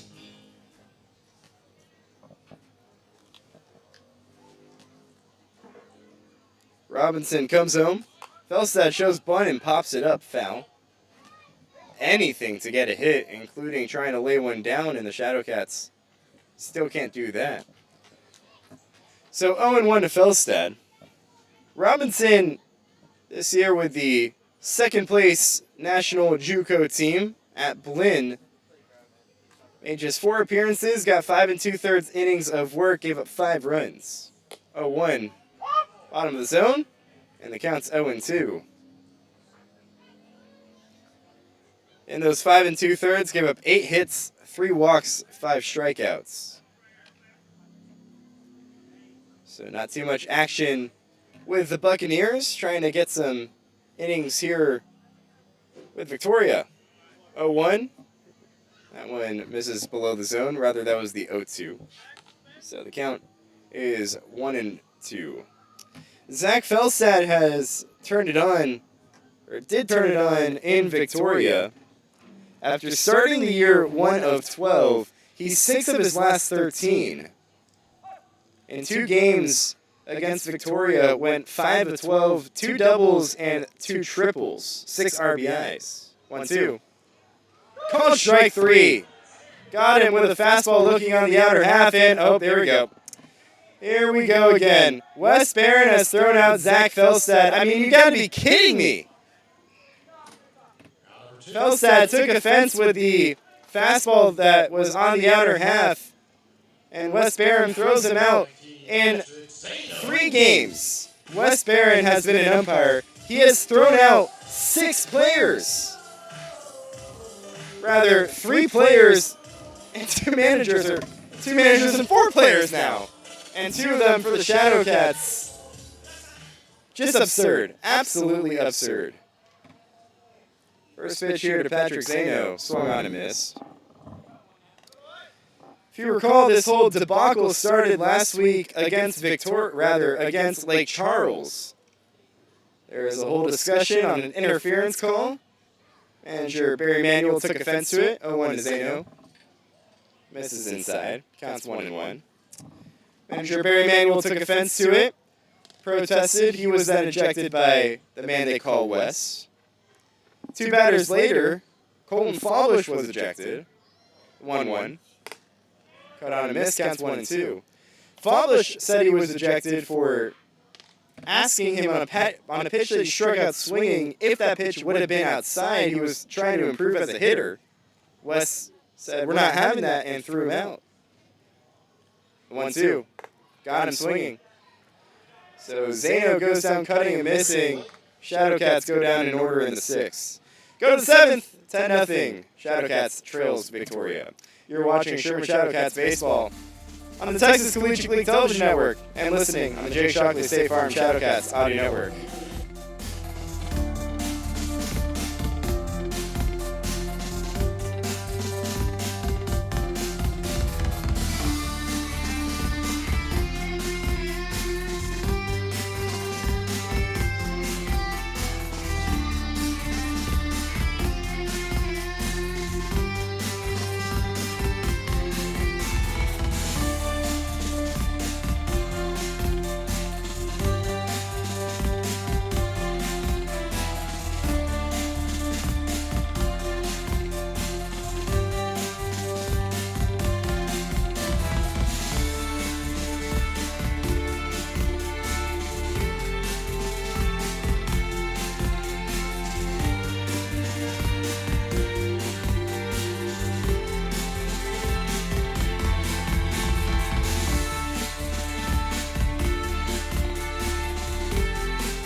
right to the 7th inning. Shadowcats trailing 10-0. It's been a rough day, and the day ends for Zach Felstad as he was ejected after he struck out looking in the 6th inning. So he is replaced by Spencer Bass out at short. And new pitcher on the mound for the Shadowcats, it's Andrew Gruters. And the Shadowcats trying to keep it at a 10-0 ball game. Gruters making appearance number 7 on the year. In nine innings has given up 11 runs. Bring on our producer Sam here for a quick piece of trivia. Sam, if Gruters has given up 11 runs in 9 innings, what's his ERA? It's a pretty simple answer. Oh, you're getting right at me for not being the baseball person. Oh, I really don't. First pitch Risco misses away. It means he's given up 11 runs in 9 innings, so earned run average is what ERA stands for. That would mean it's an 11 ERA, rather a 9 ERA. Okay. Wait, hold on. No, an 11 ERA, I had it right. 1-0, chopped on the ground to third, fielded by Arroyo, low throw to Fawbush, dugout. And there's one gone in the 7th. Yeah, I was right the first time. So it's an 11 ERA because one run, well, in 9 innings, that is the average. And it's average per inning. So 11 runs, that's 1 run per. Hold on. Now I'm talking. You got me all tripped up. If he's thrown 9 innings pitched and has given up 11 runs, that is an ERA of 11. That is standard. Okay. We're both confused now. Yeah, just a little bit. You got any fun trivia as the Shadowcats down 10-0? Not really. Can't really think of anything right now. There you go. I think I have one. Who was it? There was a Texas player who hit for the cycle in the College World Series when Texas and their one win this past year in the College World Series. How many players have ever hit for the cycle in the College World Series, do you think? You know, I don't want to say too much. It is a low number. Or yeah. I'll say 3. Close to. Ooh, I was right there. Right there. First pitch to Trujillo in the zone. 0-1 the count. Trujillo still yet to have an official at-bat in 3 plate appearances, 2 walks, and a hit by pitch. 1 gone, top 7. Shadowcats trailing 10-0. Then went aboard for Victoria. Lefty-lefty battle. Gruters comes home. Bounce in there. Counts 1-1. Trujillo out of the University of New Mexico. Native to Albuquerque, New Mexico. You ever been there, Sam? I actually haven't, but that's where my mom was. Ah, yeah. There. Yeah. Think about that. There you go. Yeah. I've never been to New Mexico, period. 1-1 line in right field and dropped in front of McCracken for a base hit. Hit number 9 for Victoria, 10-0. Here in the top of the 7th inning. 1 gone and a runner on first now is Trujillo. Bryce Speakman, the lefty at the plate. Once again facing the lefty Gruters. So Albuquerque, New Mexico, so I'm assuming you've been back? Have you been to New Mexico? Well, it's been a while, but we actually went through, so it wasn't really just staying in that. Is there anything to do there? I've never really heard of New Mexico being very touristy. First pitch here to Speakman, misses low and away, gets away from Tart, so it allows Trujillo to get to second base on the wild pitch. Yeah, not really. Looking at the mountains is pretty cool. It's kind of like the same thing like Nevada. Just kind of seeing all the, landscape and everything. Yeah. Bryce Speakman at the plate from Auburn, Alabama. So, not another touristy spot. Auburn, of course, known for Auburn University. 1-0. Foul straight back, counts 1-1. You an Auburn or an Alabama guy? When the two teams clash or in the Iron Bowl, what are your thoughts? You're a football guy. Yeah, I'll give it to Alabama. There's been a lot of people. But you like Alabama? Okay, I won't say I like Alabama. But you like them more than Auburn. But I do like them more than Auburn. Interesting. 1-0. Big cut and a miss. Rather, that was the 1-1. Counts 1-2. Especially on the football side. I mean, there's been a lot of people that are a lot of players that just came out of Alabama that has really showcased. Yeah, that's fair. That's fair. Two bitter rivals. It's pretty interesting when you got a state like Alabama, who the only thing they got going there is college football. 1-2, cut on a miss. Speakman strikes out, Number 2. and there's 2 gone in the 7th. Now batting number 4, Nick Harden. So Auburn, obviously big college football. Wonder how far that is from Tuscaloosa. I'm not very good with my Alabama geography, I can't say. I've grown up in Texas my entire life. Yeah, I understand. 2 gone, Nick Harden at the plate. Righty sees the pitch. This one lined into left field, and it hops the wall quickly. Trujillo rounds third. He heads home and scores as Harden moves up to second base.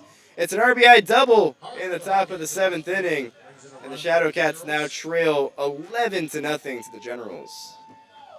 Now batting number 5, Caden Calloway. Lineup flips back to the top to Caden Calloway. Well, it's been a complete domination. Shadowcats only 1 hit, trailing 11-0. So not only on the pitching side, it's been rough. 11 runs on 10 hits. And of course, getting shut out on the hitting side. No runs on 1 hit. First pitch of Callaway misses low and in. 1-0 the count. Of course, not the highest amount that the Shadowcats have given up. In fact, not only to Victoria, they gave up 12 yesterday. So the Shadowcats, 23 runs surrendered in the past 2 games. First pitch, rather the 1-0 pitch misses low, 2-0 the count. Gave up 12 yesterday. 5 against Victoria in their 19-5 win on Thursday. And now 11 here. 28 runs given up in their last 3 games. 2-0. High chopper on the ground towards short. Arroyo comes over, cuts it off. He didn't get it. It went under his glove. Harden rounds third, comes home to score. And it's now 12-0 Victoria as a run comes across on the error. It's 3 in the game for Sherman. This is a frustrating game. Now batting number 52, Jace. Shadowcats just getting dominated on all fronts. They have played no facet of the game well today. Hitting side, no runs on 1 hit. Fielding side, 12 runs on 10 hits and 3 errors. First pitch here to Martinez. Misses below the zone. And not only to go with that, but you pair that with 7 free bases. Just a frustrating day if you're the Shadowcats. And once again, you can kind of feel it in the stadium and feel it in the Shadowcats dugout as well. 1-0 in the zone. Counts 1-1. Seems like there's just no energy here. Shadowcats in the dugout look very somber. 1-1, chopper on the ground to third. Again, Arroyo comes in, field throws on the run in time. That retires the side, not before 2 runs come across on a couple of hits and 1 stranded. Go to the bottom of the 7th. Shadowcats trailing 12-0. You're watching Sherman Shadowcats baseball on the Texas Collegiate League Television Network and listening on the Jake Shockley State Farm Shadowcats Audio Network.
Bottom of the 7th, Shadowcats trailing 12-0.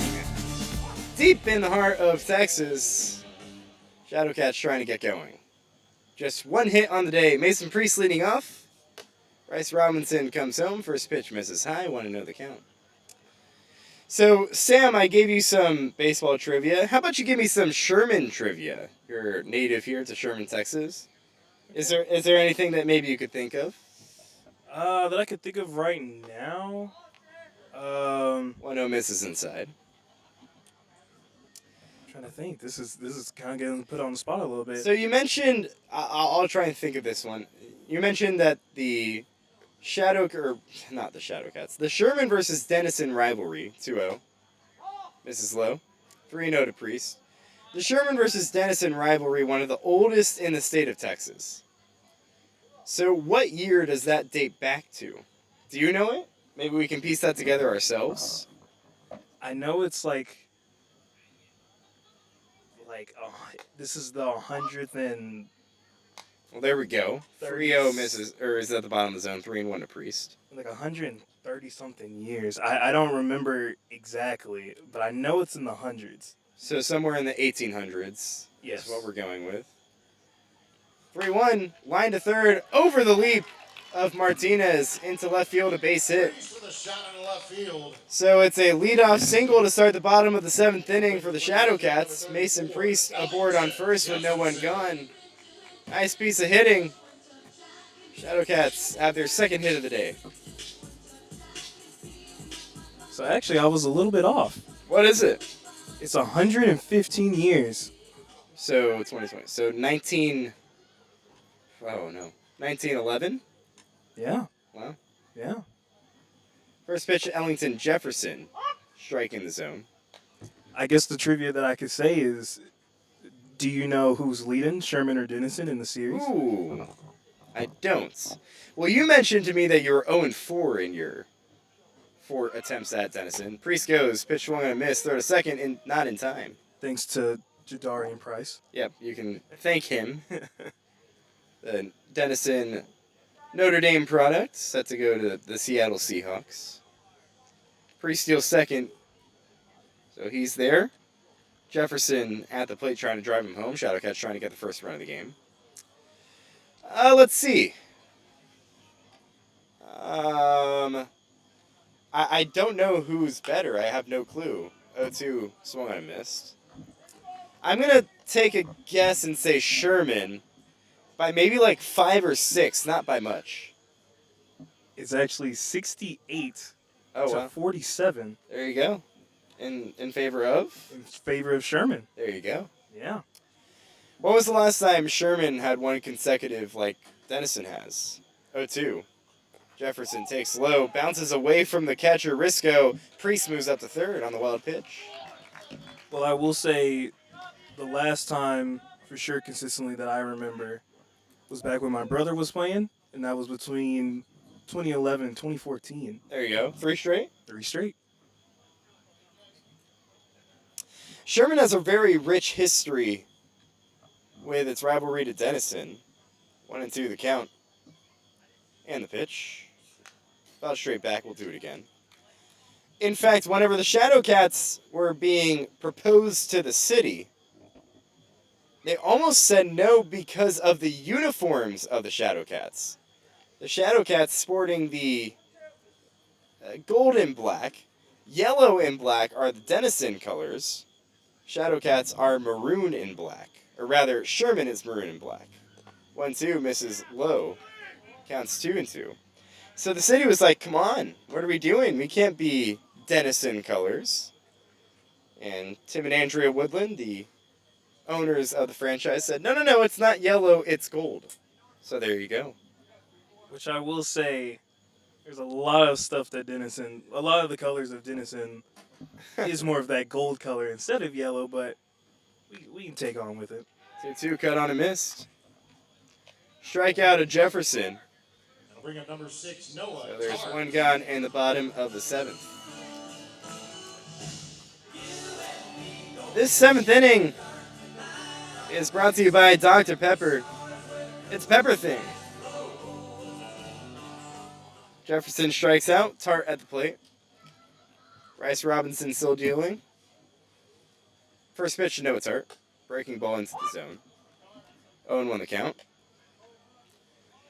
So, the rivalry runs deep. Definitely means something.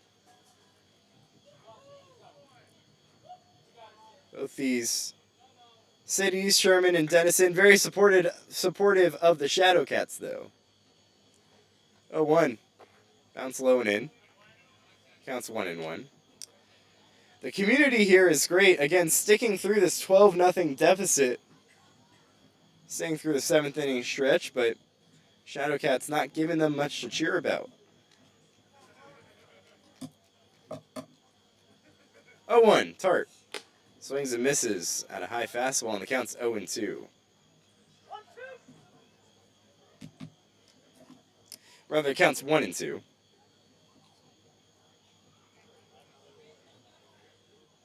Robinson set. Kick steals. Called strike 3. Got Tart looking on a fastball in the outer half. It's another strikeout. 2 straight.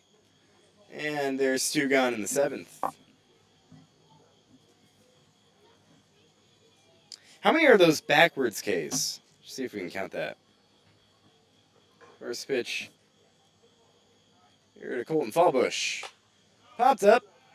Behind home plate, heading towards the stands to our right. Heads up. That one hit the stands. Sam, take some play-by-play. I'm going to go get the ball. See if I can race the kid to it. Never mind, the kid beat me. I was going to race you, dude. It's right there. You got it. 0-1 the count to Fallbush. The pitch. I'm at the bottom of the zone. Let me see that real quick. Let me see that. Thank you. I don't know if you guys heard that. I said thank you for the ball. He says no. Here you go. Throw it to you. 0-2 the count. The pitch. This one flared shallow right field. And in comes Harden. Did he make the play? No. That ball's down. Trapped it under his glove, but couldn't come up and make the diving grab. Priest comes home to score. Shadowcats have a run. It's 12-1. They're in the bottom of the 7th. Nice day for Fallbush. He's 2 for 3 and an RBI. 2 of the 3 hits for the Shadowcats. So Robinson surrenders a run. Ian McCracken at the plate now, trying to keep it going for the Cats. First pitch. Hit high in the air into a low right field, foul territory, and it drops. 0-1 the count to McCracken. Sorry, Sam, couldn't give you your play-by-play temps there. No, it's okay. Kid beat me to it. Yeah, he was quick getting up those stairs, getting up the bleachers. Well, he was, and I was going to go get it, and then I knocked over some things sitting to my left, and it was too much. Knocked over the bug spray. Where'd that go, by the way? It's right there behind. That's right behind me. 0-1. Strike on the inner half. Counts 0-2. Gonna use that. Get him bitten up here. Yeah, them bugs in Texas, nothing to mess with. Deep in the heart. 0-2. Got him looking. McCracken looks at a breaking ball that's in the zone. That retires the side, but the Shadowcats get a run on a hit and leave one on first.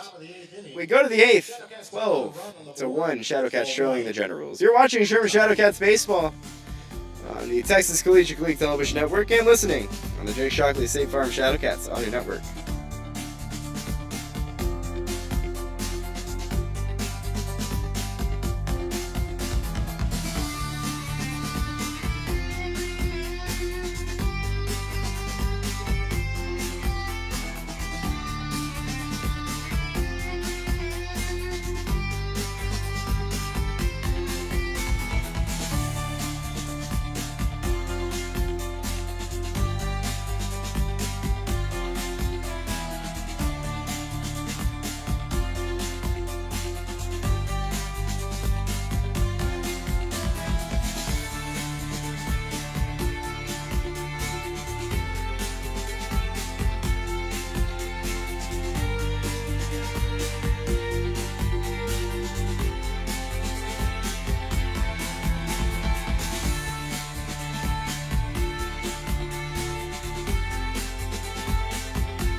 The 8th we go, Shadowcats trailing 12-1 to the Generals. 8th inning is brought to you by Grand Slam Grill, ballpark food done right. Couple of changes for the Shadowcats. Colton Fallbush moves from first base. He's now the pitcher. First pitch to Keegan Demmer. Misses up and away. So, 1-0 the count. They kill the DH. Camden Babcock moves to first base in Fallbush's spot. 1-0 and the pitch. That one below the zone counts 2-0. So Fallbush, he just threw out someone. Who did he throw out? He threw out Noah Tart. I mean, this is absolutely ridiculous. Wes Barron just threw out Noah Tart, who had his back turned to the home plate umpire.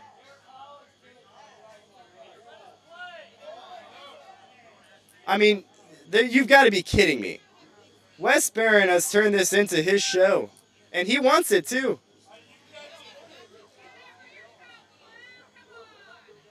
I just don't get it.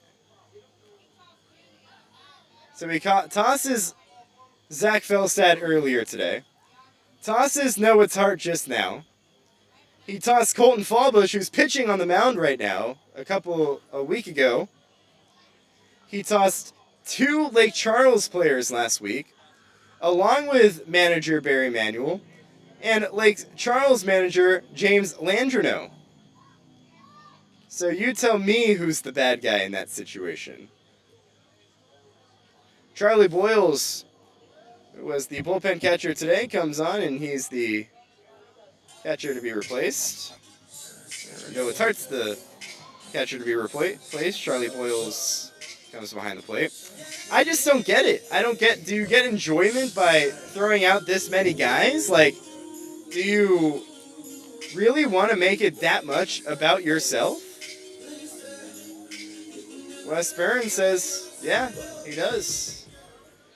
It'd be one thing if maybe the players deserved it, but Noah Tart had his back turned to the home plate umpire. So it's a 2-0 count. The pitch, Q shot to first. Babcock comes in, fields it in fair territory, and touches the bag himself, and there's one gone in the top of the 8th. Very frustrating when you have umpires like that. And we try to keep it very respectful to the umpires. We know that they have a very tough job. Calling balls and strikes not easy, making these split decisions not easy. But when you have umpires like that who are throwing out people left and right, makes it hard to feel for them. First pitch to Marlin, foul tipped into the glove of Boyles, the now catcher. I just don't get how you can throw out that many guys. 0-1 misses below the zone. 1-1 the count. The pitch below the zone counts 2-1. Well, that took away from the fun that I was going to have this inning. I was going to bring you back on, Sam. So, not the first time we've seen Colton Fallbush making a relief appearance. 2-1. This one lined to third. Knocked down by Arroyo. Bass, the shortstop, can't get it. And it's an infield single for Austin Marlin as that ball was hit hard. Now batting number 8, Asa Sampson. So Marlin off of first brings up Asa Sampson. So Fallbush making his second appearance on the year. Came in that Abilene game, the one where Shadowcats lost 24-6. First pitch of Sampson. Runs inside and hits him. So 2 straight batters reach. That'll bring up number 1, Blake Risco. Sampson on first, Marlin on second. In that game, Fallbush threw 2 innings, getting an inning of work here. We'll most likely see him go for the 9th as well. So Sam, bring you on. Who in the major leagues has the most amount of innings pitched as a position player? And I'll look this up. If you could take a guess, first pitch, caught on a miss by Risco. Oh no, you got me really thinking really hard about this one. Let's see. 0-1. That one misses both the zone 1 and 1. I don't think you're going to get it. Probably not. Probably not at all. So there's one in a single game. I'll give you that. Okay. As the 1-1 pounded into center field, Zeta going back under it makes the play. No tag from either Marlin or Sampson on first and second. So there's 2 gone in the 8th. Let's see. The tied for most is 4 innings. St. Louis Cardinals utility infielder Jose Oquendo has 4 innings on May 14th, 1988. David Fry has 4 innings for the Guardians on September 4th, 2023. First pitch to Trujillo is hit into left center field. Jefferson goes to his left, makes the play, and that retires the side. So, 3 gone, no one across. And the top of the 8th, go to the bottom half. 12-1, Sam, you're off the hook. Shadowcats trailing the Generals. You're watching Sherman Shadowcats Baseball on the Texas Collegiate League Television Network and listening on the Jake Shockley State Farm Shadowcats Audio Network.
Bottom of the 8th, Shadowcats trailing 12-1. Donovan Arroyo set to lead it off for the Shadowcats. Facing a new pitcher in Ryan Dugas, the lefty, toes the rubber from the left side. Comes home to the righty. Misses low with a fastball. 1-0 the count. Arroyo today, 2 strikeouts. One of them looking, a fitting theme. Shadowcats have 13 strikeouts today. Not good in itself. 1-0, misses high. So the count's 2-0. But of those 13 strikeouts, 6 have been looking. So either they've been frozen or maybe not liking the call from the home plate umpire, Wes Barron. 2-0, misses inside. So 3-0 the count.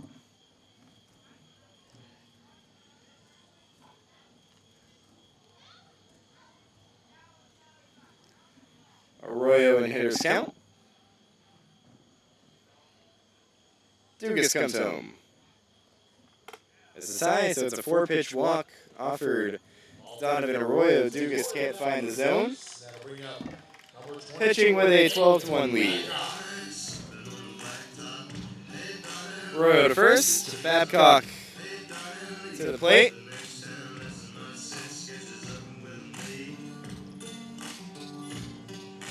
It's been an ugly day here in Sherman. Shadowcats trailing 12-1. Camden Babcock 0 for 2 today, a couple of strikeouts, one of which looking. First pitch. See the fastball at the bottom of the zone, counts 0-1. So still no word on what the issue is with Paxton Samuelson, who was supposed to get the start in center field today. 0-1. Outer half, counts 0-2. And when he came to the plate for his first at-bat, Camden Babcock was in his start. So Samuelson didn't get an at-bat. He was seen with the athletic trainer. 0-2 foul straight back. We'll do it again. Was seen with the athletic trainer. We'll get a report on him tomorrow.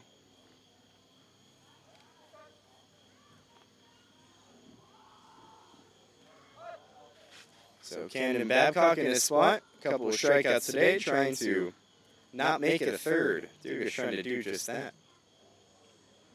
0-2. This one sent over the first base dugout foul. Ryan Dugas, the lefty out of Western Oklahoma State, a nod to Shadowcats' former manager, Chris Johnson, who's the recruiting coordinator over there at Western Oklahoma. 0-2. I'll straight back, we'll do it again.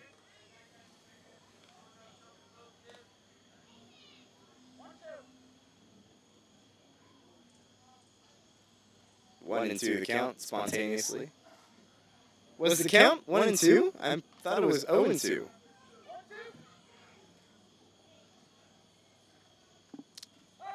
We have not seen a ball in this at bat, but spontaneously it's 1-2 the count. And here comes Pop's foul. I don't get it. It's been a poor showing from behind the plates. Wes Barron throwing out 2 Shadowcats and now missing the count. Should be 0-2 instead it's 1-2. Okay, we try to keep it very respectful. These guys have hard jobs. 1-2. Misses inside, so the count's 2-2. But when you have an umpire trying to make a collegiate league game about himself throwing out guys, and that's whenever you can get a little frustrated. 2-2 the count to Babcock. The pitch. Got him swinging. Third time Babcock has gone down via the K. There's one gone here in the bottom of the 8th. Now batting number 27, Spencer Bass.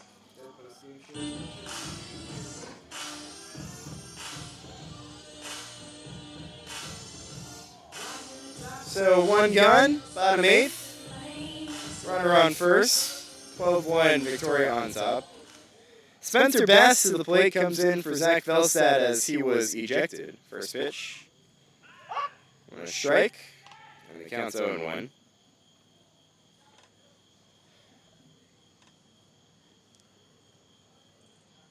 Bass, the switch hitter, batting from the righty's batter's box. 0-1.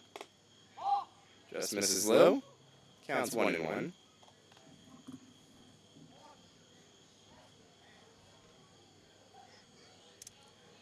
Spencer Bass, the freshman out of the University of Arkansas, Fort Smith. Sees a 1-1. The outer half, and the count is 1-2. I wonder how much Barry Emanuel talking to his team about not engaging with the home plate umpire, Wes Barron, after 2 players have gotten ejected. 1-2 misses low and away. Because Zach Velstad, when he got ejected, you could make a case that Wes probably could have done that. as Zach was pretty defensive in his argument that pitch was outside that he struck out looking on. Home plate umpire Wes Barron threw him out anyways. 2-2 pitch. Misses inside. Now the one to Noah Tart confuses me, as he was behind the plate as the catcher and had his back turned to the home plate umpire Wes Barron. Must have said something about the zone, and you could hear Wes say, "We're not doing that, you're gone." Payoff pitch to Bass. Got him swinging. 2 straight strikeouts for Dugas, and 2 gone in the bottom of the 8th. Gonna get a pinch hitter, Ryan Sessions. On his day off, gonna get an at-bat.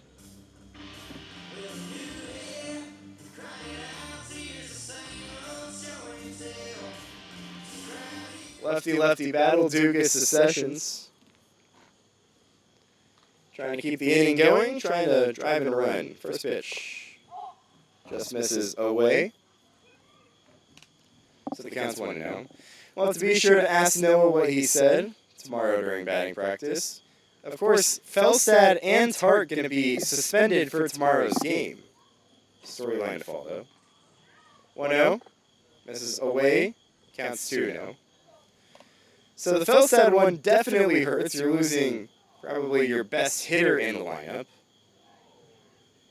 Tart, one of your best defensive catchers, but was probably going to get the day off anyways after he has caught in 2 straight games. 2-0. Breaking ball in the zone. Counts 2-1. But those two will be in street clothes tomorrow. And also very unfortunate for a guy like Noah Tart. 2-1, runs inside, hits Sessions on the back. Sessions heads down first, hit by pitch. So he reaches first. Arroyo moves up to second. So that'll bring out Mason Priest. Well, as we were saying, that's unfortunate for a guy like Noah Tart. Not sure if he was going to get to play tomorrow or not, but with him being suspended tomorrow, and tomorrow's the official end of the first half, this will officially be Noah Tart's last game as a Shadowcat for the 2026 season. A first half only player set to go home, so a bit of a sour ending to his Shadowcat tenure. First pitch to Mason Priest. Fastball on the outer half, and the count is 0-1. So Tart will end his Shadowcat 2026 campaign going 0 for 3 today. But won't be remembered for his bat, will be remembered for his glove behind the plate throughout a number of base runners trying to steal bags. 0-1 misses up and away. Counts 1-1. And that's the case for the Shadowcats as a whole. They have a total of 14 guys who have either left or are leaving come Sunday. 1-1. Priest cuts and misses. One of those guys, Mason Priest, who's at the plate right now, the freshman out of Wharton JUCO. A first half only guy who has been very fun to watch for the Shadowcats. Hitting numbers, been okay, hitting .255 on the year. But his glove, he really flashes the leather, and a utility guy can play anywhere in the infield. 1-2, got him swinging. And that retires the side. So Dugas strikes out the side. We go to the 9th, 12-1, Shadowcats trailing the Generals. You're watching Sherman Shadowcats baseball on the Texas Collegiate League Television Network and listening on the Jay Shockley State Farm Shadowcats Audio Network.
Ninth inning we go. Shadowcats trailing 12-1. Colton Fallbush, the position player, trying to close this one out.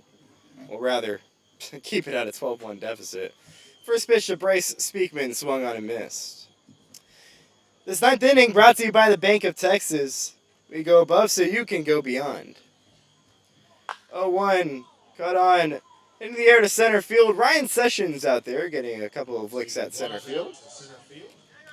He's under and makes the play. There's one gone in the top of the ninth inning. Now batting number 4, Nick Harden. So Colton Fallbush trying to make quick work of the Generals so the Shadowcats can go bat in the bottom half. Needing a miracle to try and come back from this 12-1 deficit. First pitch from Fallbush. And that one misses low.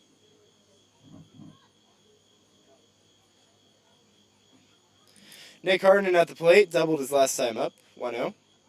Misses low again, counts 2-0. Have to ask Colton tomorrow on if he pitched in high school. But Colton leaves tomorrow, so we'll miss the opportunity. Maybe I'll try and catch him after the game. 2-0 lofted high. And the count is 3-0. Fallbush messing with the mound, trying to get his footing. He does work from the windup, so it seems pretty comfortable. 3-0. Strike in the zone. Not very competitive, though, in terms of velocity. He's just kind of just loving mid-70s fastballs up there. 3-1.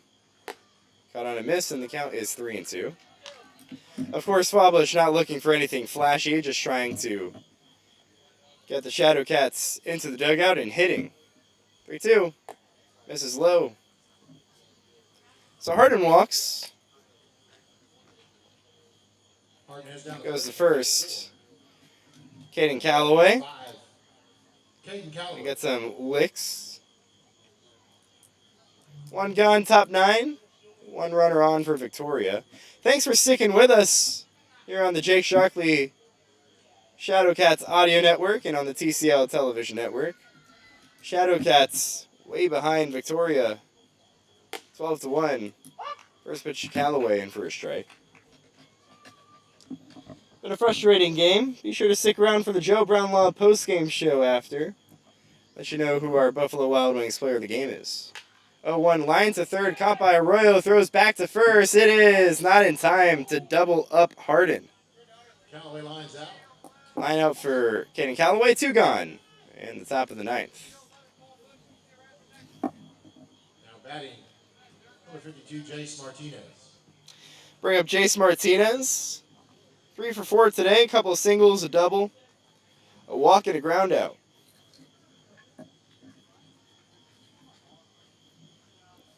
Fallbush comes home. Misses up and away. So a total of 14 guys departing, or have departed for the Shadowcats as well. Expecting to get some fresh faces as soon as Tuesday. 1-0 runs inside. I have no idea how that one missed Martinez. It allows Harden to move up to second base. That one nutmegged Martinez, as if you were playing in the World Cup right now. Speaking of the World Cup, how about our guy Will Clifford ditching the broadcast today to go see Messi and Argentina play? Let's check in on that game. I'm not even sure if Messi is playing. I'm guessing he's probably not. No, Argentina has already clinched their group.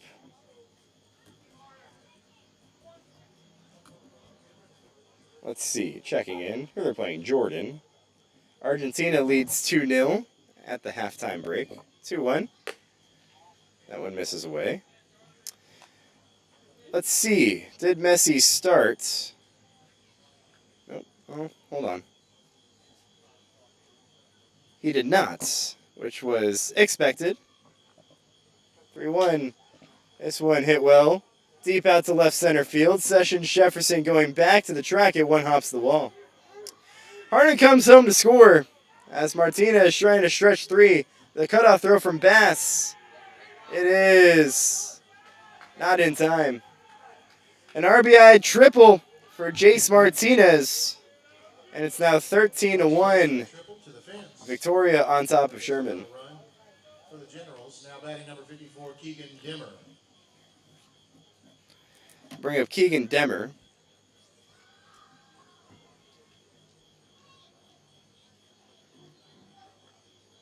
First pitch on the inner half. So Fallbush surrenders a run, his first of the year in 3 2/3. Pretty impressive for a position player. 0-1 cut foul. Counts 0-2. I hope our guy, Will Clifford, having fun, at least more fun than we are. The Shadowcats down 13-1. Watching Argentina play. I have to say, I went to go see the Argentina-Austria game last Monday, which was a lot of fun. 0-2, misses high. Those Argentinian fans can get really rowdy, and they love their football. I was able to watch them do their national team chants. 1-2. Bounce low and away. And they love it. It's almost like a religion there. 2-2 the count. Fallbush comes home. High pop up towards the third base dugout. Arroyo, the third baseman, comes. He overran it. Can't make the play. Lets it land in foul territory. Count remains 2-2. Just the simple things the Shadowcats can't do.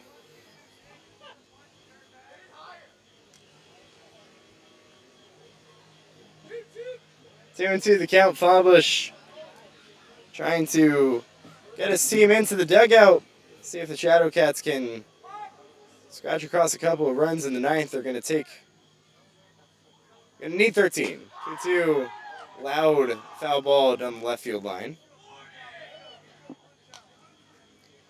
And loud expressions from the Victoria dugout.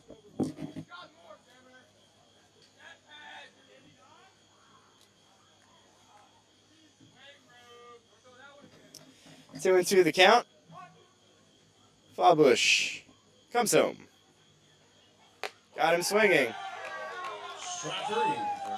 Temmer is met with cheers from his home dugout. Striking out to a position player.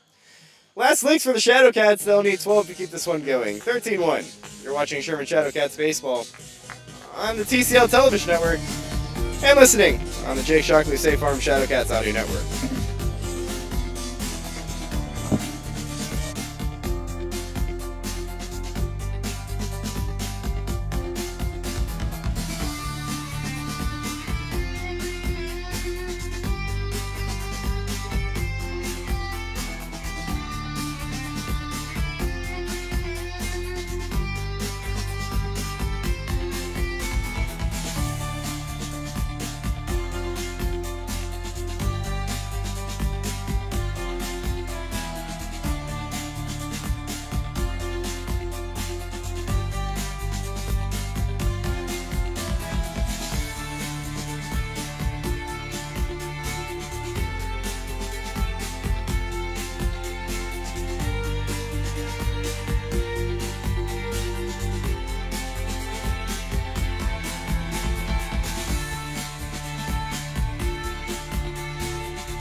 Bottom of the ninth. Last licks for the Shadowcats. Down 13-1. Cole Carnes going to get a pinch hit opportunity. Ryan Dugas trying to close this one out as the Shadowcats have just one run on 3 hits. Let's see if Cole Carnes can maybe make it 4. Pitch hitting for Ellington Jefferson. First pitch. Runs inside. Misses Carnes. 1-0 the count. Dugas working quickly here in the bottom of the ninth. 0-1 Carnes. Takes high. It was a domination from the jump for Victoria. 2 in the first, 4 in the second, 1 in the third, 3 in the fourth. 2-0 line over the leap of the shortstop, battles and into left field to base hit. So Shadowcats have hit number 4 on the year. Cole Carnes reaches first. That'll bring up Charlie Boyles. Came in for the ejected Noah Tart.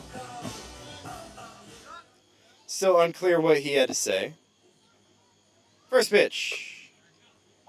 And at the bottom of the zone to Boyles, 0-1. So Victoria just continuing to dominate.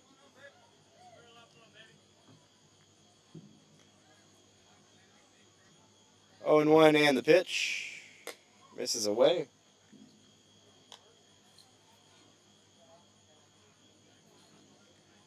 1-1 the count. Duke is set. Comes home. Misses low and in. Well, Duke is struggling to command the zone as the Shadowcats needing 12 runs here in the bottom of the 9th inning. Boyles, when he last played for Sherman here at the Vet, went 2 for 2.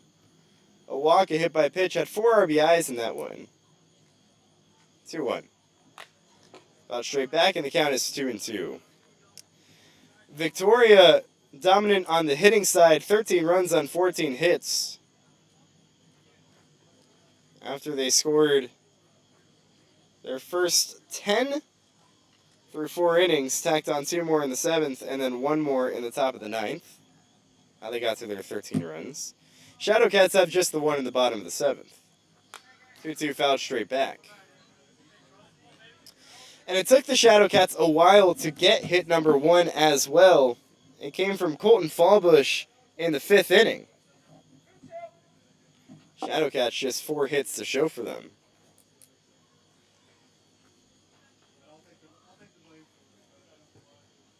Two and 2 the count. The pitch to Boyles. Breaking ball got him looking. It's another strikeout for the Shadowcats. What is that, 16 now? Shadowcats down to their last 2 outs here in the bottom of the 9th. So I'll bring up Colton Fallbush. First pitch to the right-hander, misses low. 1-0 the count. Fallbush today been really the only bright spot for the Shadowcats. He's 2 for 3 with an RBI. Drove in the sole run of this game for the Cats in the bottom of the 7th. 1-0 at the bottom of the zone, and the count's 1-1. And then came in as a relief pitcher in the 8th inning. Went 2 innings, gave up just 1 run. 1-1 pitch, fouled straight back. So 1-2 the count to Fallbush.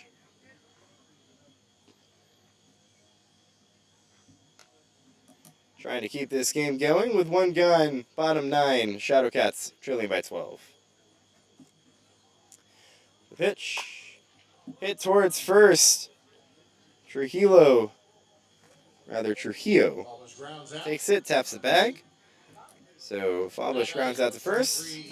Carnes moves up to second. Shadowcats trailing 13-1, down to their last out. It's Ian McCracken.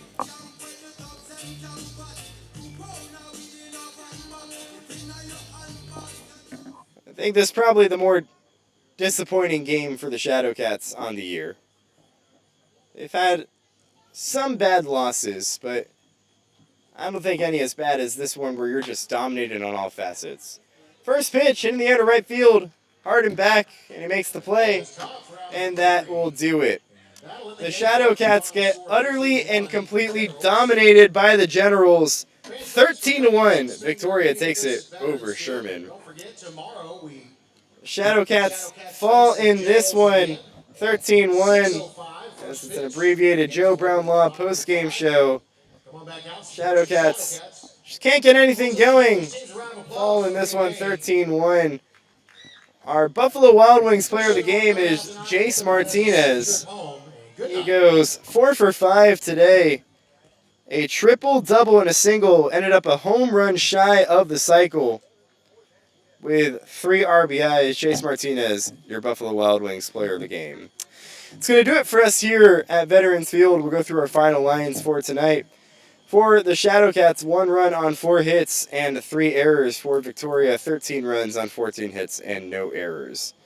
The winning pitcher is today's starter, Jalen Owens. He moves to 1-0. Losing pitcher, John Langhenig, moves to 0-3. Shadowcats fall in this one 13-1. Our next broadcast will be tomorrow night. Shadowcats welcome Victoria back to the vet and conclude this 2-game set, this overall 4-game stretch over the past 4 games between 2 teams, a home and home split. First pitch for that one at 6:05 for a Sunday match. Be sure to tune into the Rusco Welding pregame show at 5:45. For our producer and host, Sam Johnson, I'm Josh Rashnov. Thank you so much for listening. Shadowcats fall 13-1 of Victoria. Until tomorrow, so long, everybody.